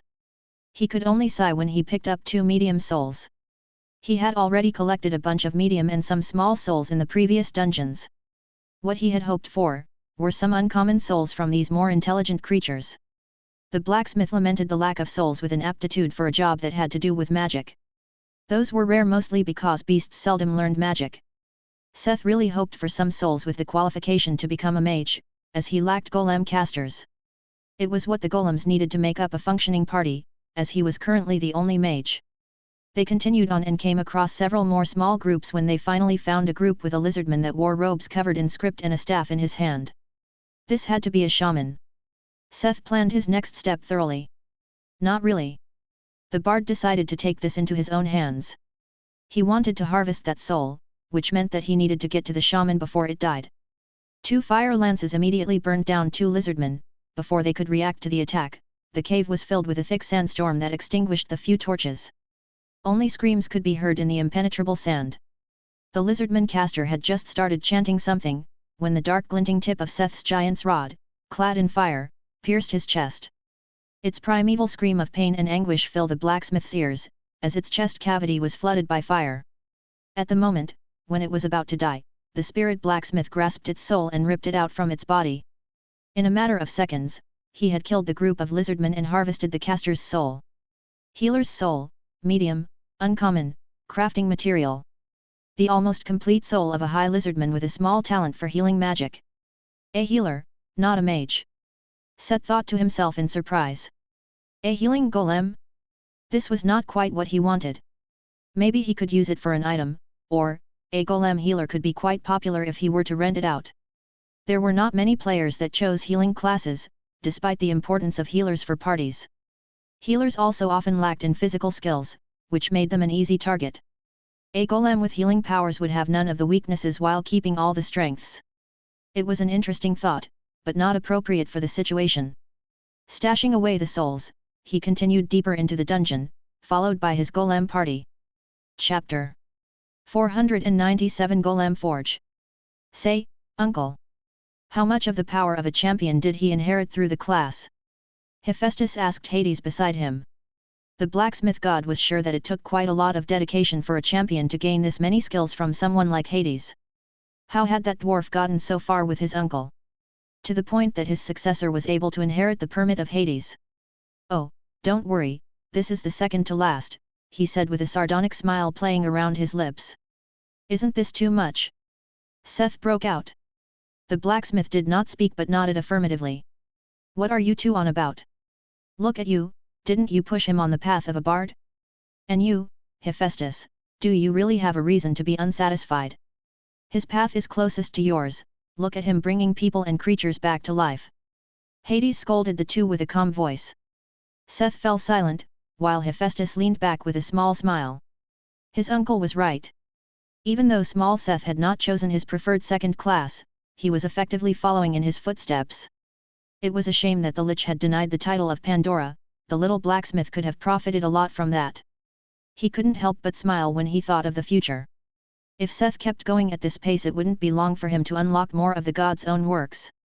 Maybe he could even help his personal champion to ripen when he played it right. The best time to choose would come soon. Descending the floors, Seth would leave the normal groups to the golems, but would directly take action when a caster was among them to secure its soul. In the course of 30 floors, Seth was able to harvest 3 other souls of healers, 5 with a talent for magic and 1 warrior's soul that dropped from a floor boss. All of them were uncommon. He was torn on the decision of what he would use them for. While the golems gathered experience for him, he was pondering about it. In the end, he came to the conclusion that making golems from then was the best option. They were not enough to improve his own equipment. It was a waste to make weapons from them, as he could get similar results with soul etching or engraving. Of course, it tickled his fancy to see what could happen if he combined the soul's talents and his techniques, but they were so rare that it seemed like a waste. Using them as the core of golems had an objectively greater gain. He would only have to. Ding! You have leveled up. You are now level 71. Just when he wasn't paying attention, his experience bar was filled and he leveled up. Finally, he had 8 skill points to upgrade his spirit smithy to level 7. He paused for a moment, surrounded by the silent stares of the golems. A little nervous, he used the skill points on the skill. He had put quite some time and a little bit of effort into leveling up to this point. Ding! Skill, Spirit Smithy level 6 has become Spirit Smithy level 7. No fireworks, no notifications, well he didn't expect them, really. However, he could feel the change in his skill. He opened the skill window and checked the perk list with glittering eyes. There it was. The Golem Forge had been added as a new perk to the Spirit Smithy. A wave of relief washed over him. Seth was unsure whether he would have been able to deal with it if it wasn't there again. He didn't think he would have had the motivation to try and go for level 80 right away. He was about to summon the Golem Forge then and there when he realized that he was still in the middle of the dungeon.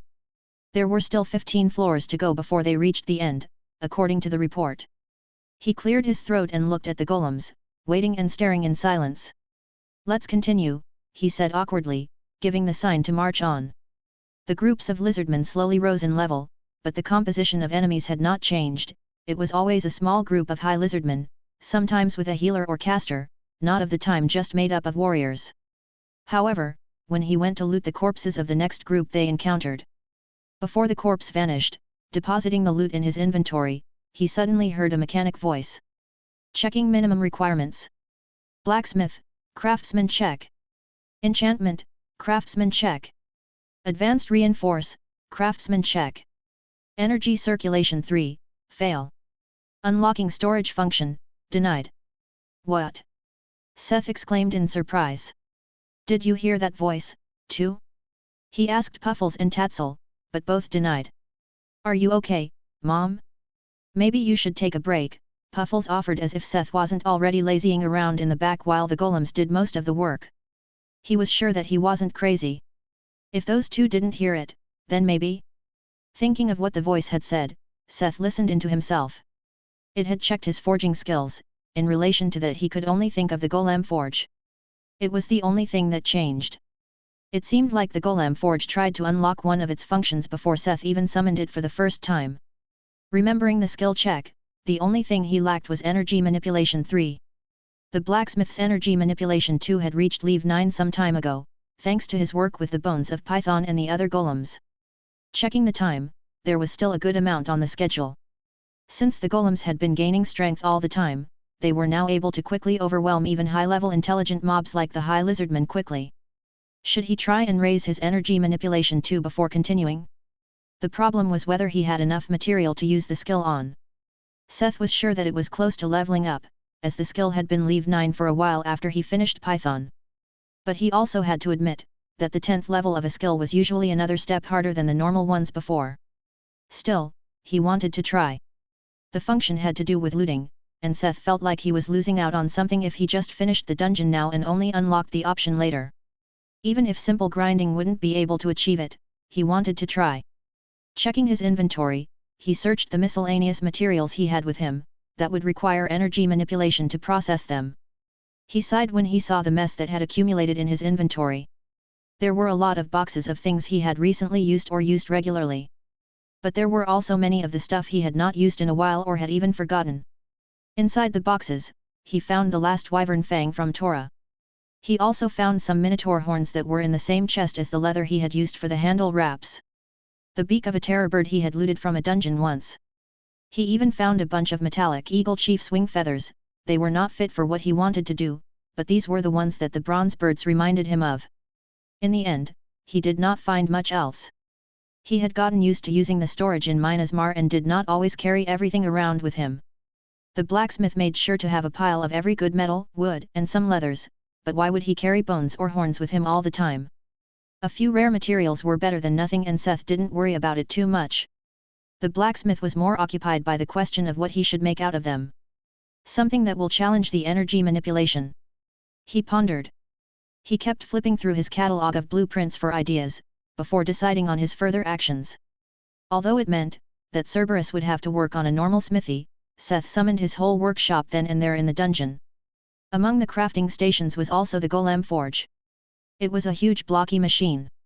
The left and right were like clean rectangular towers of metal, while in between them was a gap filled with all kinds of mechanical arms, metal parts, and movable parts. It looked more like a modern assembly machine than anything else.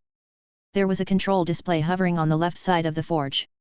Checking the display he found that golem blueprints had been added to his blueprint skill and he could choose from them on the display. Just like Ceres described it. He could choose the blueprint and provide the materials, and the golem forge would automatically build the golem for him. This is nuts. Besides this basic option, he also found a few options that were simply shown as locked. One was most likely the storage function he had heard about. But what were the others? Were all of these locked because his skills were not yet up to par? There was still so much to find out.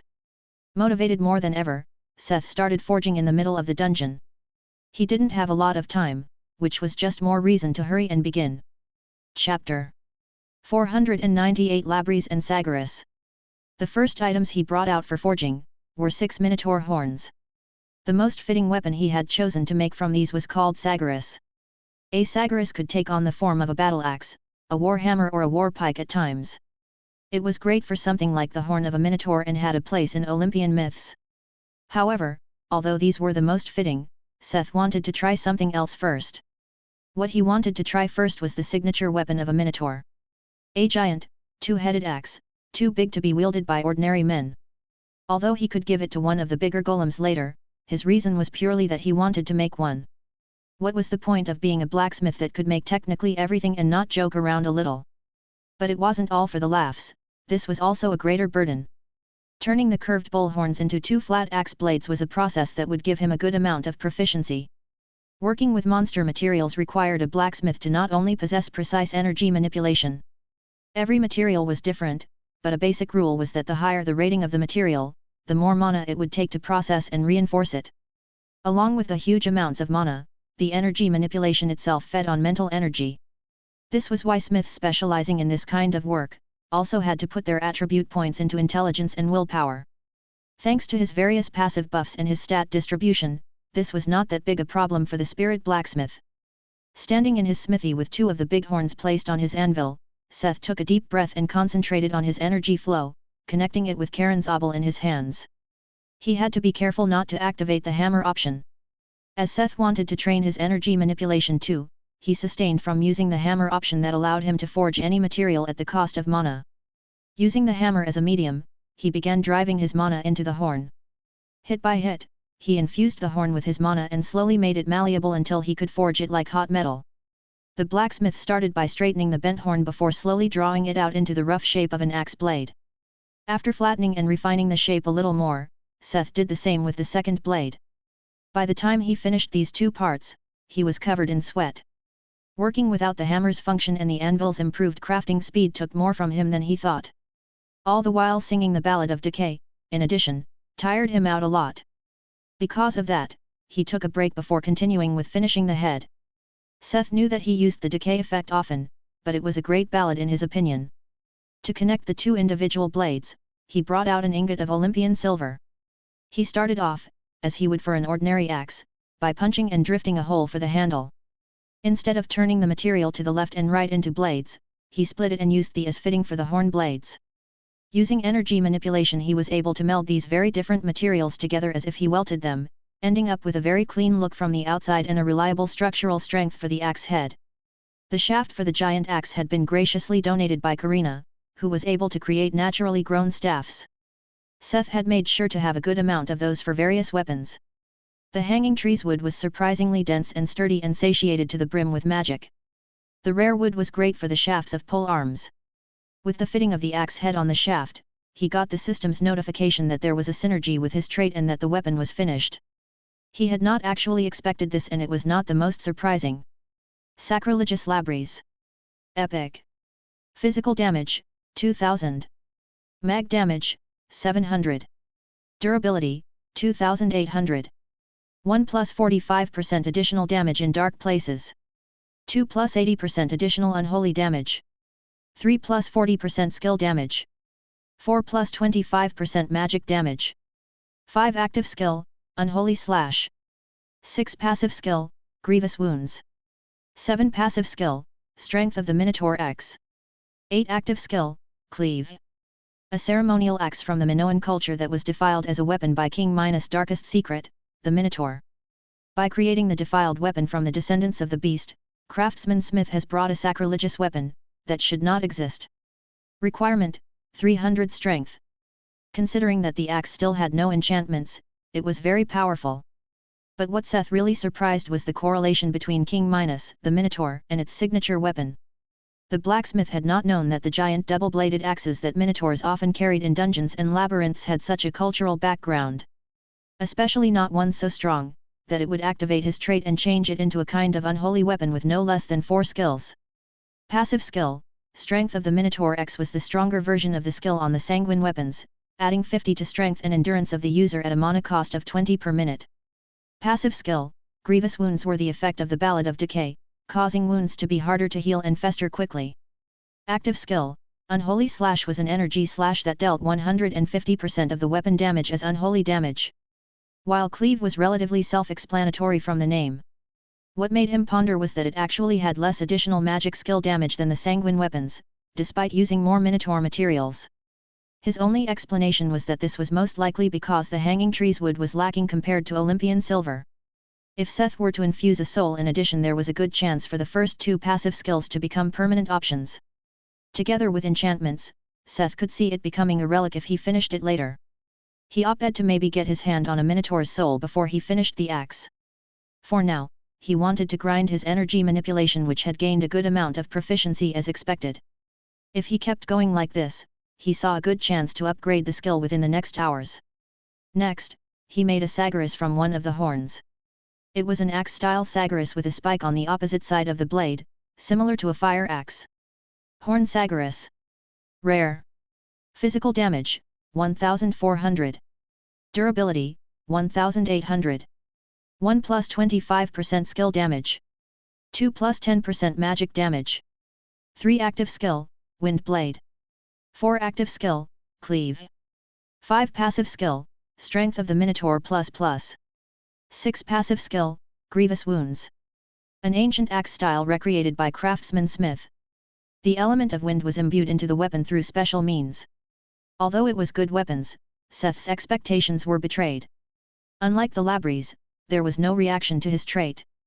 It also had the skill Grievous Wounds because he used the decay ballad on it. Sometimes he lamented that he had no Olympian ballads, they might have increased the chance for a synergy. On the other hand, he probably didn't have a talent for them. The only thing special about the sagaris was that the hammer's option had activated and imbued it with wind attribute damage. It was only rare for now, but it might become an epic weapon once he put enchantments on it, but it was not the time for that. The blacksmith made another sagaris of similar style and again the hammer proceed. This time it imbued an armor penetration bonus on the spike. Seth eyed his hammer, Karen's obel suspiciously. He could not help but feel that the frequency of its effects had increased ever since he returned from Kavati Koinen. Checking the hammer with blacksmith's eyes he found all its effects slightly improved. He tended to forget that the hammer was constantly growing, the soul of the bone dragon and his increased work with Olympian silver must have given it quite the boost, maybe it would become a relic in the not-too-far future? The bard made a mental note, the growth of his hammer was another thing he had to keep an eye on. The effects it was able to imbue depended on the materials he processed with the hammer. The question was, should he be more careful about the materials he used, to confine the random options to things he judged positive? Or was it better to increase the overall repertoire by using various materials? Shaking his head he got back in the game. His skill proficiency was going up and that was what mattered. He had to keep going if he wanted to stay on schedule and finish the dungeon in time. Chapter 499 Vipar of the Deep. For the last horns, Seth had another idea. During his work on the sagaris, he kept thinking of the Minotaur and the myths related to it after the Labries came up. The description had mentioned Minos and the blacksmith had another idea from that. Somewhere in the dark rotten depths of a tumultuous ocean resounded a rare tune. A bored man sitting on a throne of sunken warships slowly swayed his head from left to right. Around his lips played a tiny smile. It had been so long since he heard a good tune.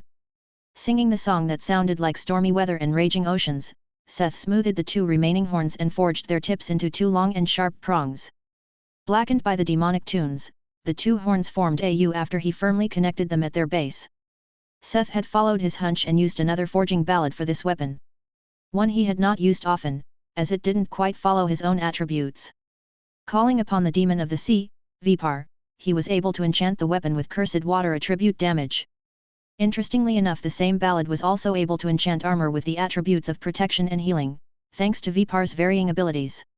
As a demon of the ocean and storm, the song also fit in well with the voice of Seth. With Karen's obel in hand and energy manipulation running on max, he brought forth the wyvern fang and started turning it into a sharp spear tip. That was right. Seth intended to create a trident. Originally, the Minotaur was the descendant of a bull that Poseidon gifted to Minos as a wonder, that was meant to be sacrificed in Poseidon's name. Didn't that mean that the bull was technically a divine beast and the Minotaur was its descendant? His reasoning was a little far-fetched, but technically, Minotaurs might still have some connection to Poseidon. If he could expand on that by using a water attribute, he thought there might be a chance to create a synergy with the materials, enchantment, and his trait. What he didn't quite expect was the burden this ballad put on him. He could feel his mental energy and mana being sucked out by the channeling skill. Despite his practice recently, it was not easy to keep the rhythm of the ballad going. He was simply not used to it. With the addition of the cost of energy circulation, all this put a great burden on him. It had been a while since he felt such a pressure while forging an item. But he didn't stop. Relentlessly he kept swinging the hammer and driving the mana into the wyvern fang that was darkened by the ballad's runes. With the fang taken shape, he punched a hole into the base of the U to set in the freshly forged spear tip. Fixing the fang spear in place and melding it with the 2 black prongs, he finished the tip of the trident. Using this chance of the current ballad coming to an end, he took a break. Exhausted, he put the finished part aside to drink and eat something. It had been 2 hours since he started and the process had taken more from him than expected. "Mom, are you done soon? I'm bored," Tatzel complained. "Just sleep a little. Even the great me has to watch this," Puffles suggested lazily. "I can't. I'm bored." "Sorry, Tatzel. I will hurry." Drinking a few potions, his resources quickly recovered and he started feeling better. "Okay, let's finish this." Seth restarted the ballad and began with preparing the socket for the shaft before he brought out a few pieces of arcane oak and the hanging tree's wood. Since he wanted the ballad to also take effect on the wood, he started melding the two types of wood together like layered steel. Under the effect of the ballad, the wood also became black and reinforced by the demon's blessing. When the wood was finally melded together and the shaft was finished, he set it in the socket, completing the almost black weapon. Ding! A synergy has improved the effects of your product. Ding! Skill, Energy Manipulation 2 Leave 9 has become Energy Manipulation 3 Leave 1. Ding! Skill, Channeling Leave 6 has become Channeling Leave 7. Ding! Skill, Singing, Journeyman, LV1 has become Singing, Journeyman, LV2. Tauren Trident of the Deep. Epic. Physical damage, 1300. Mag damage, 1300. Durability, 2000. 1 plus 35% armor penetration. 2 plus 65% water affinity. 3 plus 25% cursed water attribute damage. 4 plus 50% skill damage. 5 plus 40% magic damage. 6 passive skill, Festering Wounds. 7 passive skill, Strength of the Minotaur X. 8 active skill, Cascade Pierce. A trident filled with sweat and effort of craftsman Smith. Imitating the weapon of the god Poseidon and created from the descendant of a divine beast, it had inherited some of the god's powers.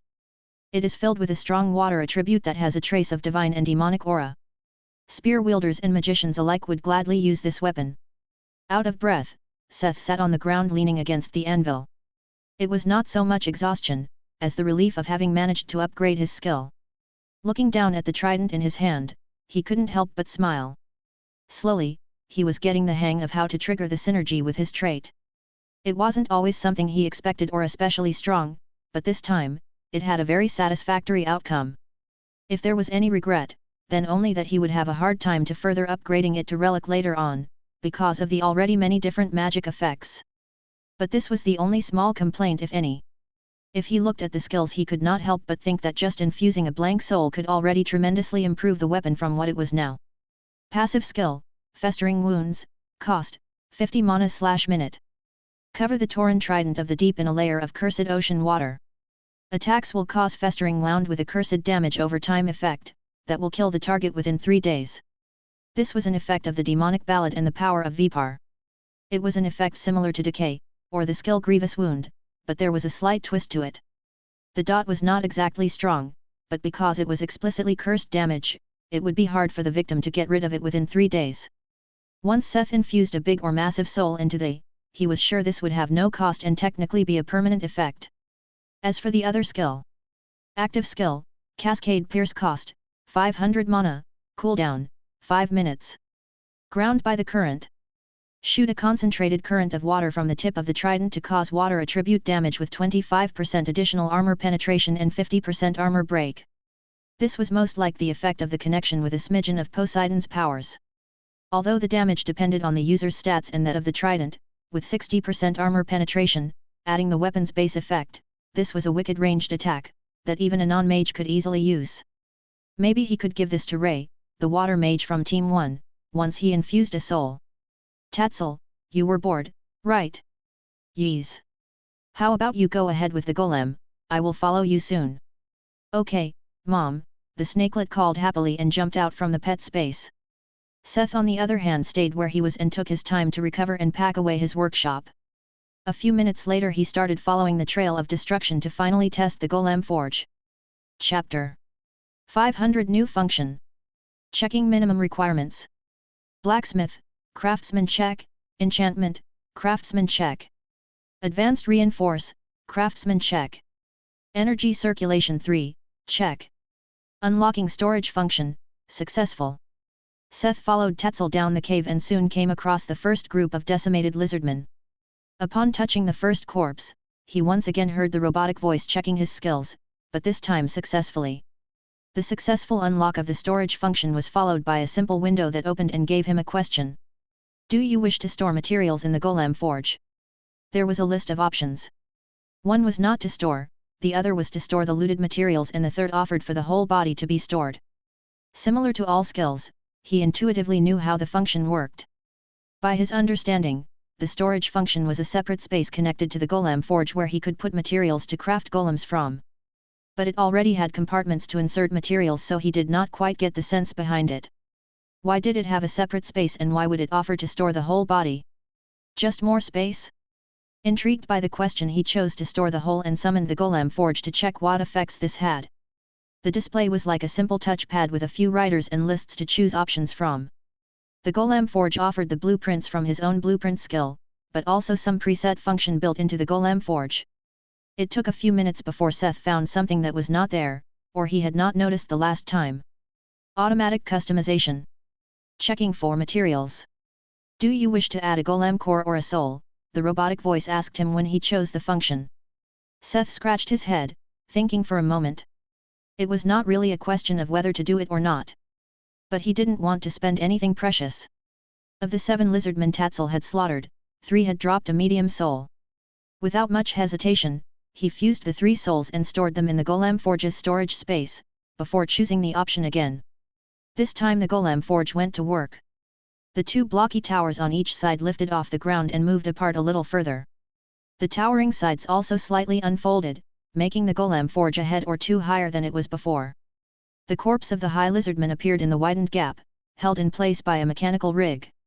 Slithering with a life of their own, various tubes and pipes inserted themselves into the corpse. Colorful fluids were sucked out and pumped into the body. As all this was going on, other apparatuses were going to work. Something like speakers started chanting around the body and a magical glow surrounded it.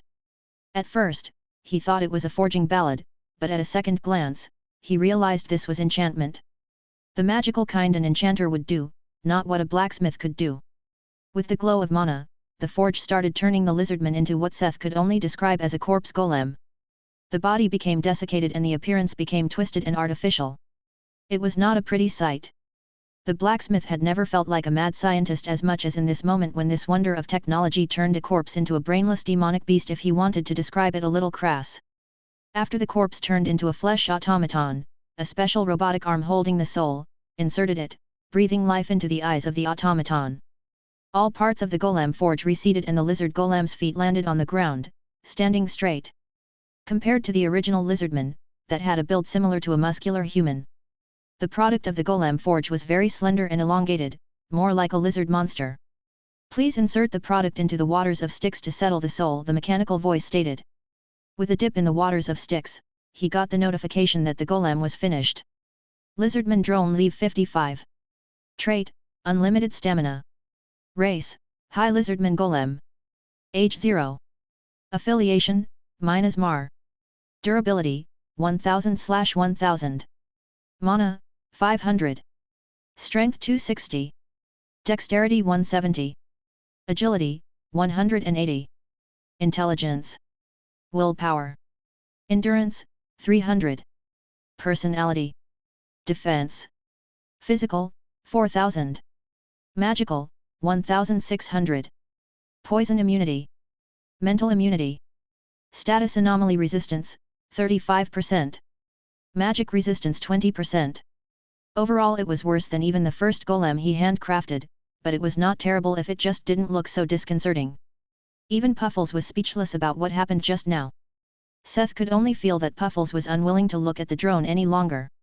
Seth felt a little awkward about how things were developing. Ceres had not told him about this function and the result looked quite disconcerting. Would all results of this function look like this? The blacksmith started to doubt the taste or motivations of his predecessor. This was far off the scope of a blacksmith. It was more similar to some of the things demonic bards would create, with the blessing of demons. However, wasn't he an infernal skald? To see the extent of the function, he continued to store the lizardman corpses in the Golem Forge. He also added some other materials like leathers and less precious metals such as high-quality steel and dwarven copper. This time he did not add a soul, but a piece charged aquamarine which could be used as raw material for a golem core.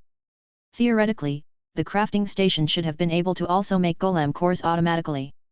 When he chose the option again, there was a change. Unlike before, the collection of materials was now bigger and Seth was given a choice to select the materials that would be used for the automated customization. He added 2 of the lizardman corpses, the high-quality steel, the charged aquamarine, and a sheet of ice troll leather. His worries about being a mad scientist had stepped into the shadow of his bright light of curiosity. After having seen it once, he had some expectations about what would happen with the materials and he was right in some ways. This time the machine completely and quickly skinned and dismembered the 2 bodies this time, which Seth was barely able to watch. It was not very appetizing. With something similar to operations, it continued to reinforce the limbs with steel and used the copper for enchantment inlays. He also understood why he needed to unlock Energy Manipulation 3 for this function. The machine copied his skills, similar to Cerberus, and needed this skill to manipulate the materials the way it did. After reinforcing the limbs and parts it was going to use, it reassembled the 2 bodies into one, creating a desiccated, 2-headed lizard warrior with 4 arms and 2 legs. He had not expected that, but what really surprised him, was when it started covering the lizard warrior in the ice troll leather as new skin. He didn't know what to expect when he added the leather, but it definitely was not this. Lizardman Soldier Leave 57. Trait, Unlimited Stamina, Unable to Grow. Race, High Lizardman Golem. Age 0. Affiliation, Myanmar. Durability, 1000/1000. Mana, 300. Strength 310. Dexterity 200. Agility, 250. Intelligence. Willpower. Endurance, 430. Personality. Defense. Physical, 5000. Magical, 1600. Poison immunity. Mental immunity. Status anomaly resistance, 45%. Magic resistance 35%. Skill_regeneration. Its starting stats were definitely better than the first attempt, despite only adding a few uncommon materials. But this was not the only difference. He noticed the trait Unable to Grow in the soldier. Looking into it, it was because the lizardman soldier was an ordinary golem, it was literally unable to grow, unlike the other golems he habitually gave a soul. It also didn't have a soul golem's regeneration, but this was surprisingly covered by the troll leather. The biggest drawback of this ordinary golem was most likely its reliance on his core. Everything relied on the mana that could be stored and replenished with the core. Which was not a lot in this case. Despite the results not being pretty and having some drawbacks, the process was quick and efficient on the materials. If he really needed a lot of golems at some point, this was a relatively easy option. Maybe they would be prettier if he only selected non-organic materials, but to that point, he could also just use the blueprints. On his way, he collected the rest of the bodies and quickly followed Tatzel. Seeing the massacre on the way, he realized that he had taken a little too long. The blacksmith stopped collecting lizardman bodies and rather hurried to catch up. 50 were probably enough to play around with the golem forge. Against Seth's expectations, the little Imuji had already rampaged its way to the second-to-last floor when Seth finally caught up to it. "Mom! You are finally back," Tatzel greeted him at the short stairway to the last floor. "Mom, what are those things?" the Imuji asked, perturbed when it saw the 2 lizardman golems behind Seth. The blacksmith could only grimace and explain. "Let those 2 to the front. I want to see their combat progress," he decided after telling Tatzel about the golem forge. With the 2 golems looking like disfigured lizardmen, the following enemy groups reacted upset, disturbed even. Using the gap, the golems were able to get the first strike in. Even in their active phase, the newcomers could not rival his golem knights, but they were also no big burden. Their lack of mana was the only problem. If they consistently suffered damage, their mana quickly exhausted. Especially that of the soldier, who only had a golem core. He also found the soldier's movements clunky, while the drone was quickly learning to fight and was a bigger help in combat. In the end, it was all a question of materials. The lizardmen themselves were no hindrance to the group. Seth managed to collect a few more uncommon souls, before they soon reached the boss room.